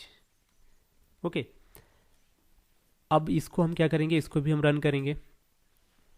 ठीक है, तो देखो यहाँ पे ये पैराग्राफ है CSS यूज टू डेकोरेट, तो ये ब्लैक है आपका, इसका कलर ग्रीन नहीं हुआ। तो इसी तरीके से फिर अगर इसका करना है तो मुझे फिर से ये कॉपी करना पड़ेगा, है ना। तो ये क्या है तरीका, ये तरीका है आपका इनलाइन का। इनलाइन CSS की हेल्प से आप क्या कर सकते हो, चीज़ों को मॉडिफाई कर सकते हो। अब जैसे यहाँ पे लगाया स्टाइल एट्रीब्यूट, अब मुझे बॉर्डर चाहिए। बॉर्डर समझते हैं क्या है, मतलब ये जो आपका जो ये आप देख रहे हो टेक्स्ट, इस टेक्स्ट के चारों तरफ एक बॉर्डर, एक लाइन ड्रॉ हो जाए। तो हम क्या लिखेंगे यहाँ पे, हम लिखेंगे यहाँ पे बॉर्डर कोलोन 5 पिक्सल ऐसे। अब क्या होगा, इसको हम रन करेंगे तो यहाँ पे क्या हुआ, बॉर्डर 5 पिक्सल। देखो पिक्सल तो है, अब बॉर्डर का स्टाइल दोगे तब तो विजिबल होगा। तो मैंने यहाँ पे बोला सॉलिड करेंगे। अब देखो यहाँ पे अब आपका बॉर्डर बन गया। ठीक है, इस बॉर्डर का साइज कितना है, 5 पिक्सल। अगर ये 5 से हटा के अगर मैं इसे 12 पिक्सल कर दूं, तो अब ये देखो ये बॉर्डर है ना, ये और चौड़ा हो जाएगा। तो आप देख सकते हो यहाँ पे। ठीक है, अब इसको मैं 120 पिक्सल कर दूं, तो बॉर्डर आपका काफ़ी बढ़ गया। तो इसी तरीके से बॉर्डर साइज को हम रखेंगे 2 पिक्सल। मैंने क्या लिखा है यहाँ पे, सॉलिड के बाद यहाँ पे मैं कर देता हूँ रेड। ओके, अब इसको मैंने सेव कर लिया। अब क्या हो जाएगा, बॉर्डर देखो, यहाँ पे बॉर्डर देख रहे हो आप। अब जरा सा यहाँ पे गौर करो, आप यहाँ पे एक बार देखो, यहाँ पे ये जो CSS लिखा हुआ है ये बॉर्डर से काफ़ी पास में है, बॉर्डर से सटा हुआ। मैं चाहता हूँ कि जो रेड वाला बॉर्डर है और ये जो CSS लिखा गया है, इसके बीच में थोड़ा सा डिस्टेंस हो जाए। तो इसे हम क्या बोलते हैं, इसे बोलते हैं मार्जिन। ठीक है, तो जरा सा ध्यान देखना, अगर हम इधर जाएंगे तो ये लेफ्ट साइड है, अगर हम आगे जाएंगे तो ये राइट साइड है। तो हम क्या कहेंगे कि लेफ्ट से थोड़ा सा खिसक जाए। तो यहाँ पर आ जाओ, क्या लिखना है आपको, मार्जिन, मार्जिन या फिर आप ऐसे कहते हैं मार्जिन डैश, आप देखो लिखना है लेफ्ट, लेफ्ट से कितना चाहिए, लेफ्ट से मुझे चाहिए 20 पिक्सल खिसक जाए। ओके, अभी देखो यहाँ पे पास में है, इस पेज को रिफ्रेश करूंगा मैं, तो अभी क्या हो गया, अच्छा अभी देखो ये हुआ क्या, पूरा का पूरा ये पैराग्राफ टैग ही खिसक गया, मतलब ये ब्राउज़र से ले लिया उसने, मार्जिन जो मैंने यहाँ दिया उसने ब्राउज़र से मार्जिन ले लिया पूरा का पूरा। ठीक है, तो इस चीज़ को कैसे करेंगे, अब इसको लिए मुझे क्या देना है, पैडिंग देना है। तो यहाँ पे क्या लिखेंगे, पैडिंग और कोलोन, यहाँ पे मैं दूंगा 12 पिक्सल। अब ज़रा सा इसमें पैडिंग दे देते हैं, यहाँ पर आ जाते हैं। अब जैसे मैंने इसे रिफ्रेश किया तो आप देख सकते हो ये बॉर्डर से घसक गया, ऑटोमेटिकली घसक गया। तो पैडिंग बेसिकली क्या होता है, लेफ्ट से 20 पिक्सल, राइट ऊपर से 20 पिक्सल और नीचे से 20 पिक्सल। मतलब यहाँ पे कितना दिया, 12 दिया है मैंने, तो अगर इसको मैं बढ़ा दूँ, मैंने 22 कर दिया, तो ये क्या करेगा, चारों तरफ से उतना स्पेस ले लेता है। अब ये देखो, ठीक है, आपके सामने ये कुछ इस तरीके से दिखेगा। तो अभी मैंने क्या किया, मैंने कुछ नहीं किया, सिर्फ मैंने एक पैराग्राफ टैग लिया था। अब देखो क्या हो गया, इस पैराग्राफ टैग के चारों तरफ एक डिब्बा, एक बॉक्स बन गया। आप कहेंगे बॉक्स कैसे बन गया यार, चारों तरफ बॉक्स कैसे बन गया। मैंने क्या किया, बॉक्स बनाने के लिए मैंने क्या किया, मैंने बस यही तो कोड लिखा, मैंने सिर्फ बॉर्डर लगाया और एक पैडिंग दे दिया बस। और यहाँ पर मैंने कुछ टेबल भी नहीं बनाया। और यहाँ पे इफेक्ट क्या आ रहा है, इफेक्ट ऐसा आ रहा है ना कि यार एक तो एक पूरी रो बनी हुई है, एक है ना, कितना अच्छा लग रहा है ये देखो। और सबसे अच्छी बात क्या है, ये ऑटोमेटिकली एडजस्ट हो गया। मतलब जैसे देखो यहाँ पे देखो, जैसे मैंने इसका ब्राउजर का साइज इतना है, ये ऑटोमेटिक डिब्बा इतना बड़ा हो गया। ब्राउजर मान लो छोटा सा है, ये इतना मोबाइल व्यू हो गया ये पूरा। अब यहाँ पे देखो कैसा दिख रहा है, ऑटोमेटिकली एडजस्ट होता जा रहा है कि नहीं ये तो एक तरह से रिस्पॉन्सिवनेस भी है। तो ये है आपका CSS इनलाइन, इसे क्या बोलते हैं। अभी देखो ये क्या कर रहा हूँ मैं, इनलाइन CSS यूज कर रहा हूँ। ओके, तो ये सब है इनलाइन CSS का काम। अब आगे चलते हैं, थोड़ा सा और पढ़ते हैं। तो यहाँ पर अभी हमने पढ़ा इनलाइन CSS होता क्या है, कैसे ये काम करता है। ओके, अब आता है सेकंड जो है क्या है, इंटरनल CSS या एम्बेडेड CSS। ओके, इंटरनल या एम्बेडेड, ठीक है, तो मोस्टली इसे इंटरनल ही बोलते हैं, कभी कभी एम्बेडेड के नाम से भी आ जाता है, तो कोई इसमें इशू नहीं है। अब देखो इसमें क्या होता है, यहाँ पे क्या होता है कि इस टाइप के CSS में CSS को किसी HTML पेज में ही लिखते हैं, मतलब CSS को HTML पेज के अंदर ही लिखते हैं, जिसका इफेक्ट भी उसी पेज पर पड़ता है। मतलब जिस पेज पे आपने लिखा है CSS का कोड, उसका इफेक्ट सिर्फ उसी पेज पे पड़ेगा, किसी दूसरे पेज पे नहीं पड़ेगा। ठीक है, तो इस तरीके में CSS जो कोड होते हैं, ठीक है, CSS कोड या जैसे जो CSS रूल होते हैं, जिनको हम स्टाइल टैग कहते हैं, सॉरी मैं क्या बोल रहा हूँ। ओके, यहाँ पे देखो हमने कहा कि अगर इंटरनल CSS में हम क्या करते हैं, CSS के कोड को HTML पेज के अंदर ही लिखते हैं, और जिस पेज पे मैंने CSS का कोड लिखा है उसका इफेक्ट, उस CSS कोड का इफेक्ट उसी पेज पे रहेगा। ठीक है, इसमें होता क्या है, CSS के कोड को हम स्टाइल टैग, एक स्टाइल नाम का टैग होगा, स्टाइल ओपन और स्टाइल क्लोज, ध्यान से देखना, दो टैग हैं, स्टाइल ओपन ये क्लोज है और ये ओपन है। ठीक है, स्टाइल ओपन है ये और ये है स्टाइल क्लोज, दो टैग होंगे, इनके बीच में पूरा का पूरा CSS का कोड लिखते हैं हम। ठीक है, और ये जो स्टाइल टैग होता है ये कहाँ होता है, हेड सेक्शन के अंदर ही लिखा जाता है। ओके, तो इंटरनल CSS में क्या होता है, कोई पूछता है तो क्या कहेंगे, इंटरनल CSS में हम हेड टैग के अंदर एक टैग बनाएंगे जिसका नाम होगा स्टाइल, और इसी स्टाइल टैग के अंदर हम पूरा अपना CSS का कोड लिखेंगे, और इस CSS का जो इफेक्ट होगा वो इसी पेज पे काम करेगा जिस पेज पे लिखा गया है। ठीक है, तो यहाँ पे देखो इसका एग्जाम्पल आपको कुछ ऐसे रहता है, अभी मैं एक करके बताऊंगा। ठीक है, तो यहाँ पर आप देख सकते हो। अच्छा, तो सपोज यहाँ पे देखो दो div है, div अगर आपने अभी तक नहीं पढ़ा तो आप HTML वाला वीडियो देख सकते हैं, ठीक है, या फिर आगे भी मैं आपको div के बारे में बता दूंगा, कोई इशू नहीं है। तो यहाँ पे देखो दो क्या है, ये दो तरह के div बेसिकली एक तरह का, जब भी आपको कुछ इस तरीके से बॉक्स बनाना हो ना, बॉक्स, तो हम क्या यूज़ करेंगे, div यूज़ करेंगे। ये इस तरीके से बॉक्स बन गया है ना, फिर हमने क्या किया, इस बॉक्स को एक बड़े बॉक्स के अंदर डाल दिया, है कि नहीं, और इस बड़े बॉक्स को हमने क्या किया, एक बड़े बॉक्स के अंदर डाल दिया, समझ रहे हैं आप।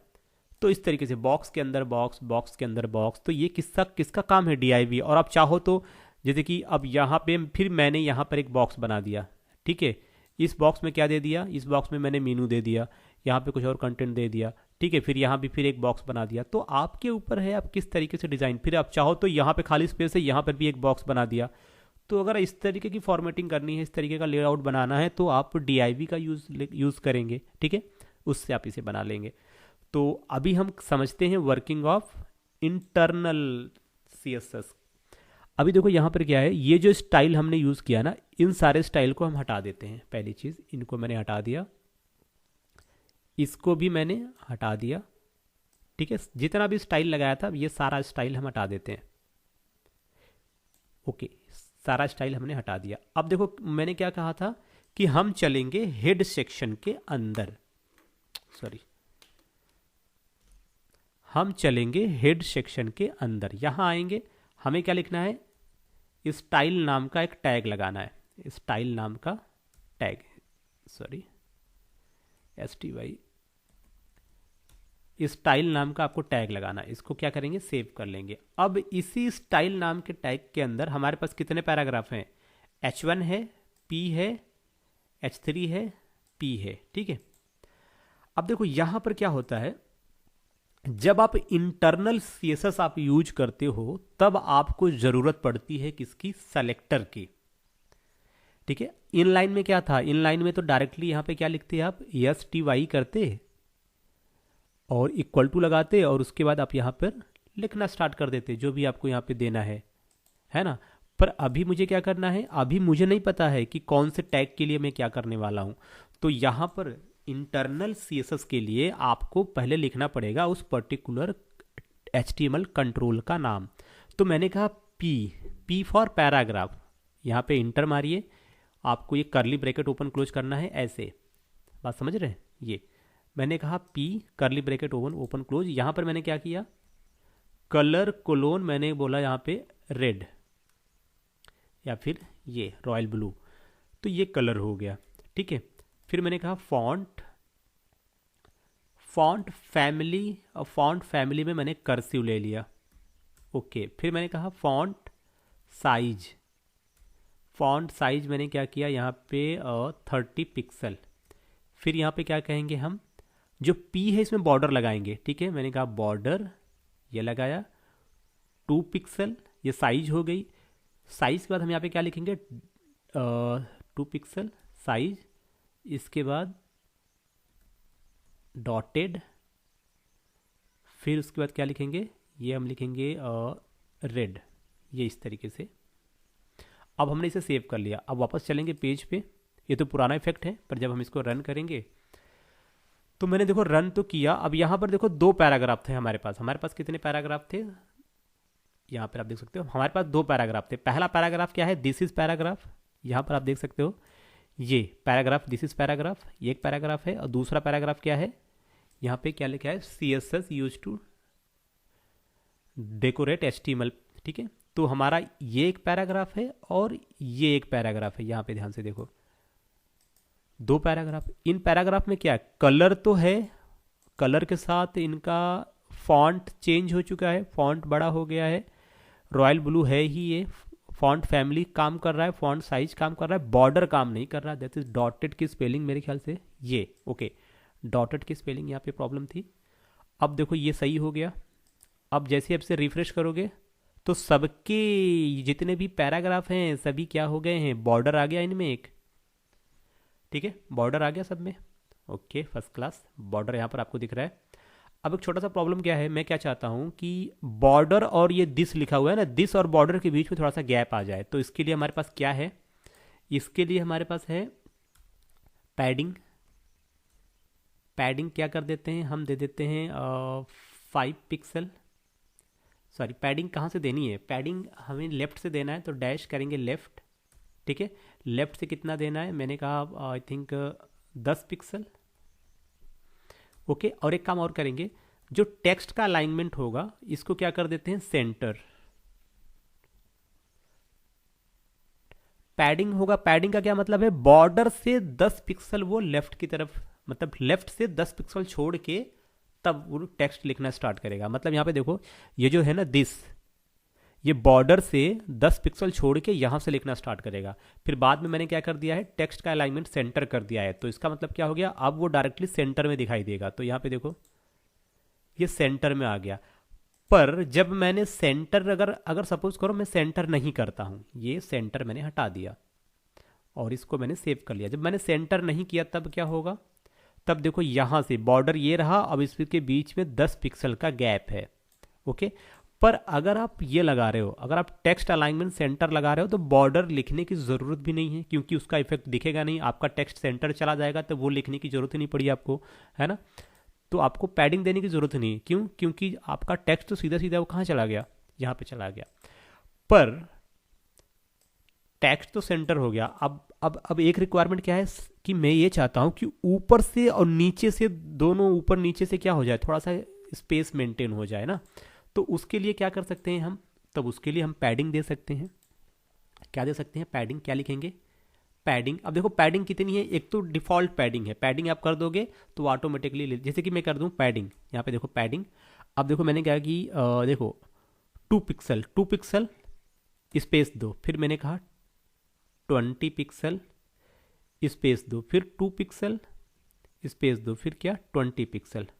अब मैंने क्या किया, ये टॉप है, राइट है, बॉटम है, लेफ्ट है, मतलब ये चारों दिशाएं हैं। एक बार जरा देखना, अभी नहीं, अभी इसे रन करते हैं। अब यहाँ से देखो, देखो जैसे मैंने दिया है काम कर रहा है या नहीं कर रहा, ऊपर से कुछ हुआ है, नीचे से कुछ हुआ है। एक मिनट,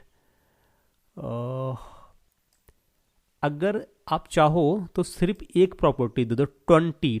जैसे आप 20 पिक्सल लिखोगे ना एक सिंगल प्रॉपर्टी, तो ये क्या करेगा, ये चारों तरफ से 20 का स्पेस बना लेगा। तो ये देखो चारों तरफ से उतना स्पेस ले लेगा, और टेक्स्ट तो ऑलरेडी सेंटर में है।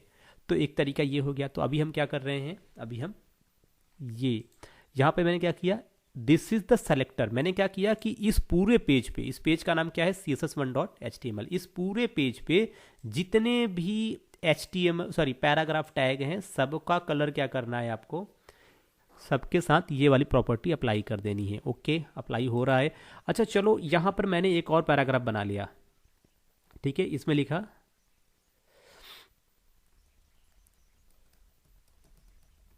कुछ मैंने लिख दिया यहाँ पे। अब क्या होगा, यहाँ पे देखो मैंने क्या किया, मैंने कुछ नहीं किया, मैंने सिर्फ एक पैराग्राफ लिख दिया, ठीक है। ये जो तरीका मैंने बताया ना, ये पी, इसका क्या मतलब हो गया, अब इस पेज में चाहे जितने एक पैराग्राफ हो या 1000 पैराग्राफ हो, मैंने क्या किया, इसको कॉपी कर लिया, इसको कॉपी करके यहाँ पे पेस्ट कर दिया, ये लो, ठीक है।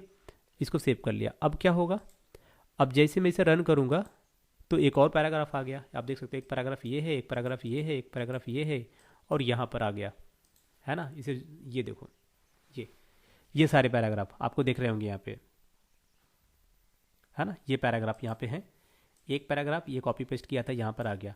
तो हम क्या कर पा रहे हैं, हम उसी पैराग्राफ को जो सिंपल ब्लैक कलर का दिख रहा था, अब हमने उसे मॉडिफाई कर दिया। अच्छा, ये जो कोड लिखा है, ये सारा कोड किस पे काम करेगा, सिर्फ पैराग्राफ पे काम करेगा, और H1 पे काम करेगा नहीं करेगा। तो H1 के लिए क्या करेंगे, H1 के लिए भी हम फिर से लिखेंगे, हेडिंग 1 के लिए भी हम लिखेंगे CSS का कोड। इसमें क्या लिखेंगे, इसमें भी हम चाहते हैं कि ये कॉपी कर लीजिए, आप कॉपी कर लीजिए। इसका कलर जो रॉयल ब्लू था, हम क्या देंगे यहाँ पे, हम ये देंगे, ठीक है। तो हमने एक कलर सेलेक्ट कर लिया और ये सेलेक्ट कर लिया। अब क्या करेंगे, यहाँ पे देखो जो कलर सेलेक्ट किया था और जो फॉन्ट सेलेक्ट किया था, वो आपको यहाँ पे दिख रहा है, मॉडिफिकेशन। अच्छा ये क्या है, ये है आपका हेडिंग 3। क्या है, हेडिंग 3।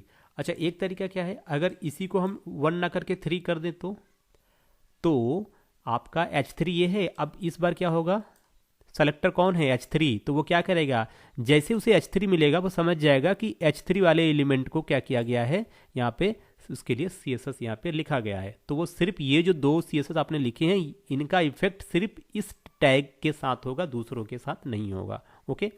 अच्छा एक चीज़ क्या होती है, एक चीज़ होती है, सपोज करो इसको हटा दो, इस पूरे को हम डिलीट कर देते हैं यहाँ से। एक होता है स्टार, अगर मैं यहाँ पे क्या लिख दूँ, स्टार लिख दूँ, स्टार का मतलब हो गया A to Z। अब क्या करेंगे, अब यहाँ पर आ जाते हैं, और जैसे मैंने यहाँ पे, अब जैसे ही मैंने यहाँ पे क्या लिखा, कहाँ चला गया, ये आप देख सकते हैं, ये आपका हेडिंग है, ठीक है, ये आपका पैराग्राफ है, ठीक है, ये क्या है, ये आपका ये है। तो मैंने स्टार लगा दिया तो बॉडी हो गई। देखो बॉडी, ये जो आप देख रहे हो ना बॉडी, तो सबके लिए ए टू जेड, जित स्टार का मतलब हो गया इस पेज पे जितने भी कंटेंट हो सबके साथ आपको यही काम करना है। तो ये सभी के साथ सेम रूल फॉलो हो रहा है, सभी के साथ। पर अगर मैं यहाँ पे सिर्फ पी कर दूँ, पी कर देंगे, तो इसका मतलब क्या है कि सिर्फ वो पैराग्राफ, देखो यहाँ पे सिर्फ पैराग्राफ टैग के साथ वो हो रहा है, बाकी ये हेडिंग है और ये भी हेडिंग है। अच्छा, अब मैं क्या चाहता हूँ, मैं चाहता हूँ कि सिर्फ यहाँ पे देखो, मैं क्या चाहता हूँ कि सिर्फ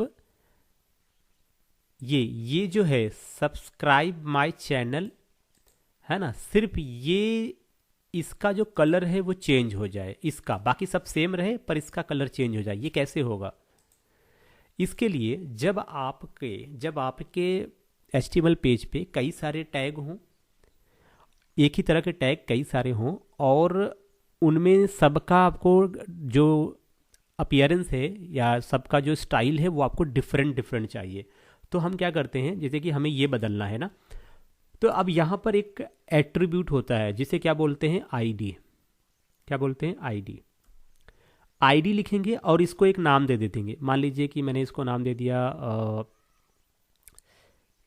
P1 नाम दे दिया। इसको क्या नाम दिया मैंने? इसको P1 नाम दे दिया। अब आईडी की हेल्प से हम क्या कर सकते हैं, किसी भी टैग को हम यूज कर सकते हैं। तो देखो अगर मैं यहाँ पे क्या लिखूँ, P1, मैंने लिखा P1 के बाद मैंने यहाँ पे क्या किया, ये दो प्रॉपर्टी यहाँ से लिया, यहाँ पे पेस्ट कर दिया, और एक और ले लेते हैं बॉर्डर का।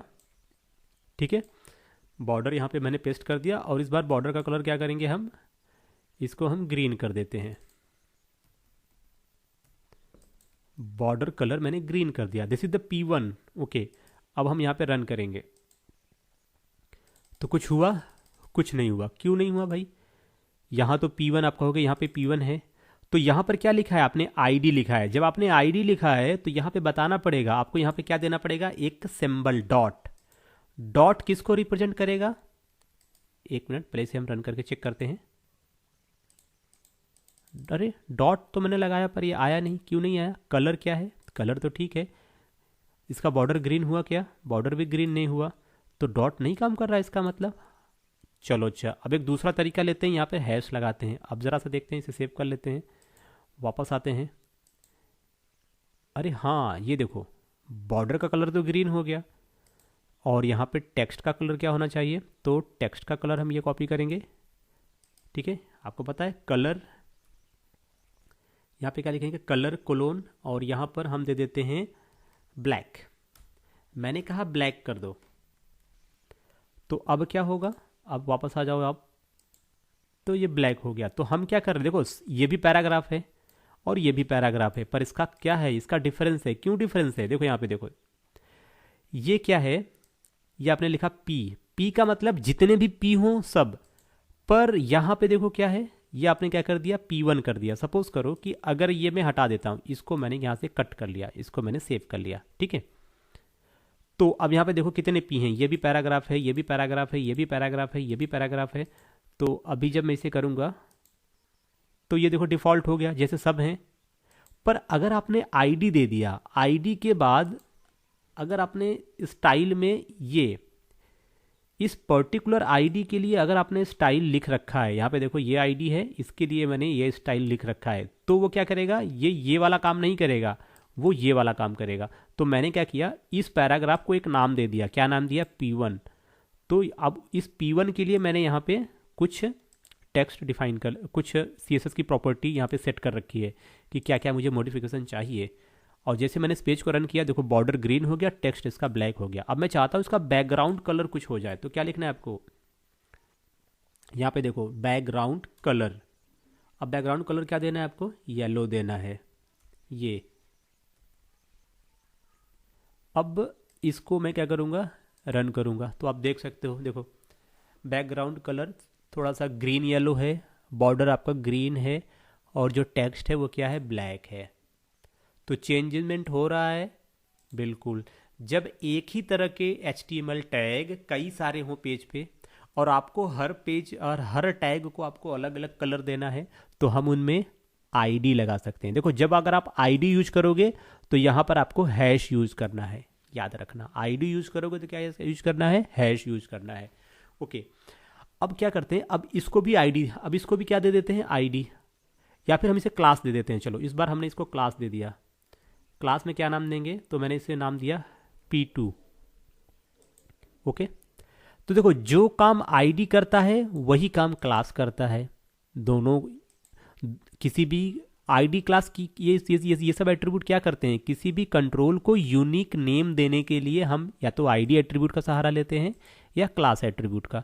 अब देखो अब हम क्या करेंगे, यहाँ पे P2 है, ये क्लास है।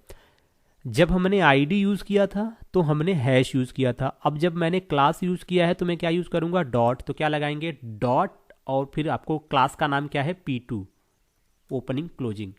यहाँ पे देखो क्लास का नाम क्या है, P2, ये P2। तो जो डॉट है, डॉट किसको रिप्रेजेंट कर रहा है, क्लास। डॉट का मतलब क्लास है, और P2 क्या है, उस क्लास का नाम।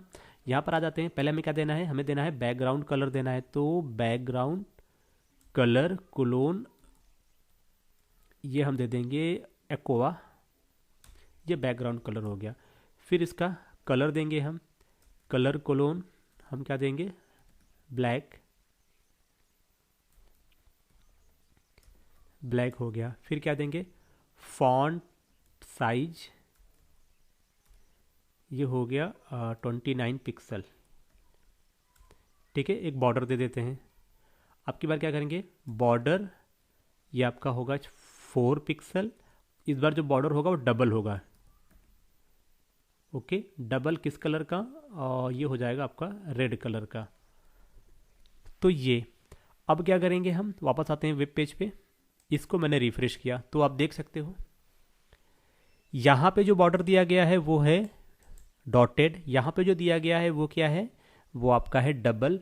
अब इसमें देखो कलर जो दिया था बैकग्राउंड कलर वो डिफरेंस है, ये डिफरेंस है। तो अब समझा, यहाँ पे देखो जो काम आईडी करेगा वही काम क्लास भी करेगा। तो अगर हम क्लास यूज कर रहे हैं तो डॉट लगाएंगे, आईडी यूज कर रहे हैं तो हैश लगाएंगे। अब यहाँ पे देख रहे हो हम हर कंट्रोल को अब अलग अलग डिजाइन कर पा रहे हैं, मतलब हर कंट्रोल के लिए हम अलग अलग यहाँ पे बना पा रहे हैं। अच्छा सपोज करो अब यहाँ पर हम क्या करते हैं, मान लो मैंने एक और यहाँ पे पैराग्राफ टैग ले लिया। ठीक है, यहाँ पे पैराग्राफ टैग ले लिया, तो यहाँ पे हम दे देते हैं कुछ थंबनेल, यहाँ पे लिख दिया follow me on Instagram. Okay, तो अब ये मैंने सेव कर, देखो यहाँ पर ये जो पैराग्राफ है इसमें मैंने कोई भी आईडी भी नहीं दिया है और ना ही मैंने क्या दिया है, इसमें क्लास दिया है। तो ये डिफ़ॉल्ट है, इसका कोई यहाँ पे आईडी और क्लास नहीं है। तो डिफ़ॉल्ट यहाँ पे देखो क्या दिया है, इसके लिए मैंने ये दिया है। तो डिफ़ॉल्ट के केस में ये वाला कोड रन करेगा। ठीक है, ये जो कोड है HTML पेज पे जितने भी पैराग्राफ टैग होंगे, ठीक है, उन सब के लिए काम करेगा। तो अभी हम इसको क्या करेंगे, इसको हमने रन किया तो देखो नीचे डिफ़ॉल्ट वाला आ गया। अब अगर मैं इसमें क्या दे दूं, ID इज इक्वल टू मैंने कर दिया P3, ID is equal to मैंने इसका नाम दे दिया P3। अब देखो कोई परिवर्तन हुआ, नहीं हुआ। तो कहने का मतलब क्या है, सिर्फ आईडी लिख देने से थोड़ी वो सही हो जाएगा, नहीं होगा। आपको P3 के लिए यहाँ पे क्या लिखना पड़ेगा, CSS का कोड लिखना पड़ेगा। अच्छा यहाँ पे देखो आपने P1 लिख रखा है, P2 लिख रखा है। तो अगर मैं इसका नाम P2 कर दूं तो देखो ये भी P2 है और ये भी P2 है। तो इसमें क्या होगा, जैसा लुक एंड फील, जैसा स्टाइल इसका होगा वैसा ही स्टाइल इसका भी हो जाएगा। यानी कि इसके लिए आपने ये कोड लिखा, तो ये वाला जो कोड है वो इस पे भी लागू होगा और इस पे भी लागू होगा। ठीक है, इसको सेव कर लेते हैं। ओके, यहाँ पर आ गए। अब मैंने इसको रन किया तो अब यहाँ पर सवाल क्या आता है कि ये तो कुछ मॉडिफिकेशन ही नहीं हुआ। क्यों नहीं हुआ, ध्यान से देखो, क्योंकि यहाँ पर आपने P2 बनाया था, क्या P2 बनाया था एज अ क्लास, और यहाँ पर आपने क्या यूज किया है, P2 एज अ ID। तो अब इस केस में क्या करना है आपको, या तो आप इसको भी क्लास बना लो। ठीक है, तो अगर हम इसको भी क्या कर दें, ID की जगह पे इसको हम क्लास कर लें, तब क्या होगा, तब दोनों चीज़ें सेम हैं तो ये इफेक्ट यहाँ भी देखने को मिल जाएगा, है ना। या फिर अगर हम इसको आईडी कर रहे हैं, मान लो हमने कहा हम इसको आईडी ही करेंगे, तो आपको क्या करना पड़ेगा, आप इसको कॉपी करो और यहाँ पर सेम चीज़ ऐसे पेस्ट कर दो और यहाँ पर क्या दे दो, इसको आईडी है तो हैश दे दो। आपको पता है आईडी के लिए हैश यूज़ करते हैं। बस फिर आप क्या करोगे, अब आप जब इसको यूज़ रन करोगे तो सेम कलर आएगा। पर अब यहाँ पर एक बात क्या आती है, जब आपने एक बार ये कोड लिख रखा है तो आपने वही कोड फिर से यहाँ पे क्यों लिखा, कितना हो गया 1 2 3 4 5 6, टोटल 6 नंबर ऑफ लाइन जो है आपने एक्स्ट्रा लिखा है। तो आप बार बार कोड को रिपीट क्यों कर रहे हैं। इससे अच्छा क्या होता कि आपने इसको भी क्या कर लेना था, क्लास कर लेना था। सबसे अच्छा, जब आपको एक जैसा चाहिए तो इसको भी क्लास बना दो। और इसके लिए P2 के लिए तो कोड हमने लिख ही रखा है, तो जहाँ जहाँ P2 होगा वहाँ वहाँ क्या हो जाएगा, आपका कलर इस तरीके से मॉडिफाई हो जाएगा। तो ये तो था आपका कौन सा तरीका, ये था आपका इंटरनल CSS का तरीका। अच्छा, अब ये है इंटरनल CSS का तरीका। बात आई होप कि आपको समझ में आ रहा है चीज़ें कि कैसे करना है। तो हमने क्या किया, स्टाइल टैग के अंदर हमने बस जो सेलेक्टर को आपको पकड़ना है, और सेलेक्टर नहीं है मतलब आपको लग रहा है कि बहुत सारे कंट्रोल हैं एक ही जैसे, तो सबका आप नाम देते चलो। नाम देने के लिए क्लास यूज़ करो। अगर क्लास यूज़ कर रहे हो तो आपको क्या यूज़ करना है, डॉट।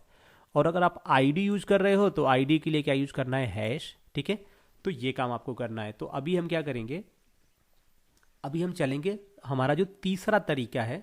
ठीक है, ये तो हमारा दूसरा तरीका था जो कि था इंटरनल। अब हम चलेंगे अपने तीसरे तरीके पे। ठीक है, तो ये जो है चीज़, ये किसके बारे में बता रहा है, जो अभी हमने DIV बनाया है उस DIV के बारे में बता रहा है। जैसे कि इसके तो पूरा एग्जांपल मैंने करा दिया आपको। अब चलते हैं थर्ड, जो कि है एक्सटर्नल CSS। ये तीसरा तरीका है CSS को लिखने का।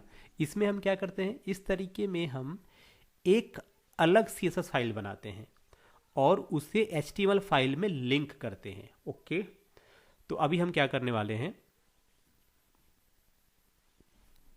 देखो अभी हम करने वाले हैं क्या कि हम चलेंगे यहाँ पे।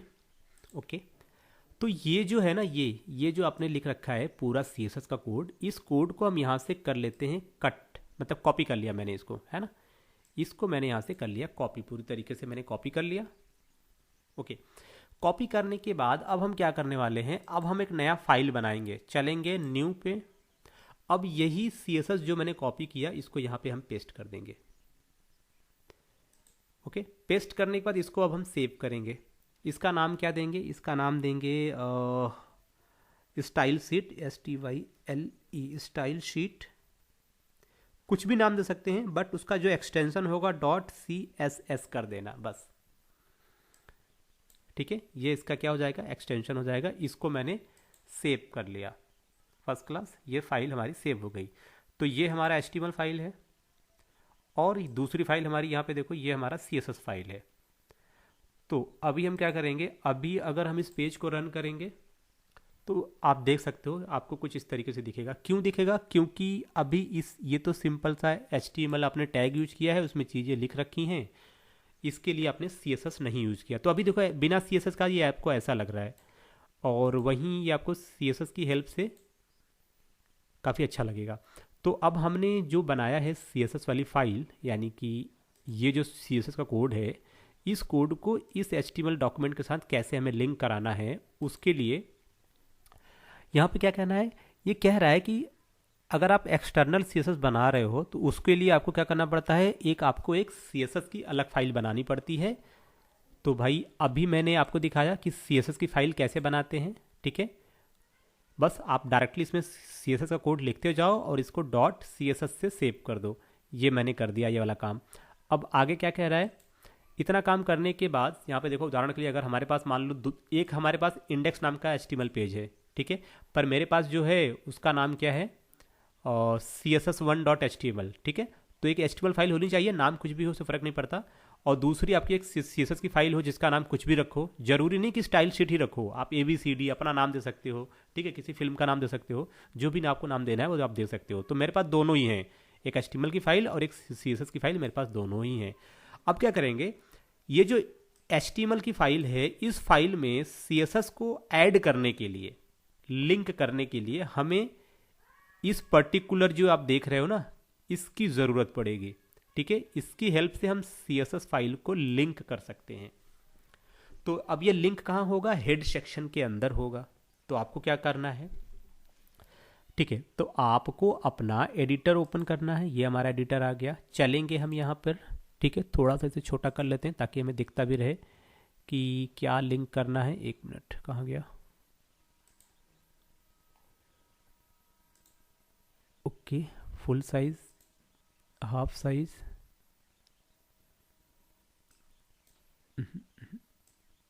ओके,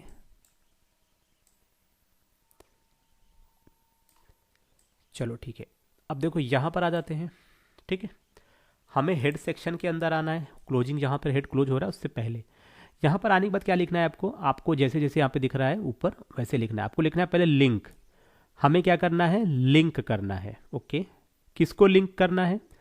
तो बताओ, रिलेशन क्या है? रिलेशन है स्टाइल शीट का। ठीक है, स्टाइल शीट। ओके, टाइप क्या है इसका? इसका टाइप क्या है? ये इसमें या तो टेक्स्ट होगा या CSS होगा। ओके, अब वो फाइल कहाँ है? फाइल का नाम क्या है? उसका पाथ बताओ। तो क्या लिखेंगे? हाइपर लिंक देना है मुझे, HREF इक्वल टू, अगर वो फाइल इसी फोल्डर में है तब तो आपको यहाँ पे दिख जाएगी। तो मेरे पास ये है स्टाइल शीट डॉट CSS नाम का फोल्डर है। ये स्टाइल, ये आपका CSS फाइल है, तो ये मैंने दे दिया है ना। तो जैसे मैंने इसे दे दिया तो आप देख सकते हो यहाँ पर हमारा ये स्टाइल जो है लिंक हो गया। तो ये आपको कॉपी करना है, इसको आप करेंगे कॉपी और यहाँ पे हम इसे पेस्ट कर दिया। अब यहाँ पे क्या लिखेंगे? External CSS style sheet link code है ये। ठीक है, कैसे आपको लिंक करना है, क्या कोड है ये। तो आपको लिखना है लिंक, फिर यहाँ पे लिखना है रिलेशन REL। अब इसमें बताना है क्या है ये एक स्टाइल शीट है। फिर किस टाइप का है, ये ऑप्शनल है, ज़रूरी नहीं आपको इसे लिखना है। नहीं, जो ज़रूरी है वो है ये HREF। ठीक है, अगर आपकी फाइल किसी फोल्डर के अंदर है, जैसे कि D ड्राइव, डॉक्यूमेंट फोल्डर, फिर किसी फोल्डर पर्टिकुलर फोल्डर के अंदर है, तो पूरा पाथ आपको यहाँ पे देना पड़ेगा। तो अगर HTML की फाइल, यहाँ पे देखो HTML की फाइल और CSS की फाइल अगर सेम फोल्डर में है तो कोई इशू नहीं, आप आसानी से डायरेक्टली नाम दे सकते हो। तो अब ये मैंने लिंक दे दिया। अब चलेंगे हम ब्राउज़र में। तो ये ब्राउज़र है हमारा। अभी हम इस पेज को रिफ्रेश करने वाले हैं। तो जैसे मैंने इसे रिफ्रेश किया तो अब आपका देखो ये फटक यहाँ पे तुरंत आपका क्या हो गया? चेंज हो गया। अब जरा सा राइट क्लिक करते हैं, चलेंगे व्यू सोर्स कोड पे। यहाँ पे देखो इस पेज पे क्या है? इस पेज पे सिर्फ बस इतना ही कोड है, 23 लाइन का। ठीक है, और आपका स्टाइल शीट कहाँ पर है? यहाँ पर है। ये हाइपर लिंक कर रखा है। हाई देखो, ये स्टाइल शीट का कोड है। और अगर इसी कोड को आप एक ही पेज पे लिखोगे तो 23 लाइन का कोड ये है, और इनका देखो तो 25 लाइन का कोड ये है करीब, है ना। तो कुल मिला के करीबन 50 लाइन के लमसम 50 लाइन ऑफ कोड हो जाएंगे। हैं, कुल मिला के आपको 50 लाइन ऑफ कोड, मान लो 50 लाइन ऑफ कोड हो गए आपके। तो 50 ज़्यादा सही है या 25 यानी आधे का फ़र्क है दोनों में।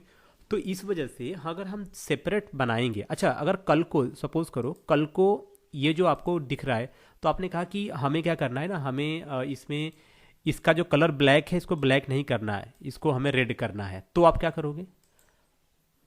उसके लिए क्या है आपके पास? बस आपको सिर्फ CSS ओपन करना है ना।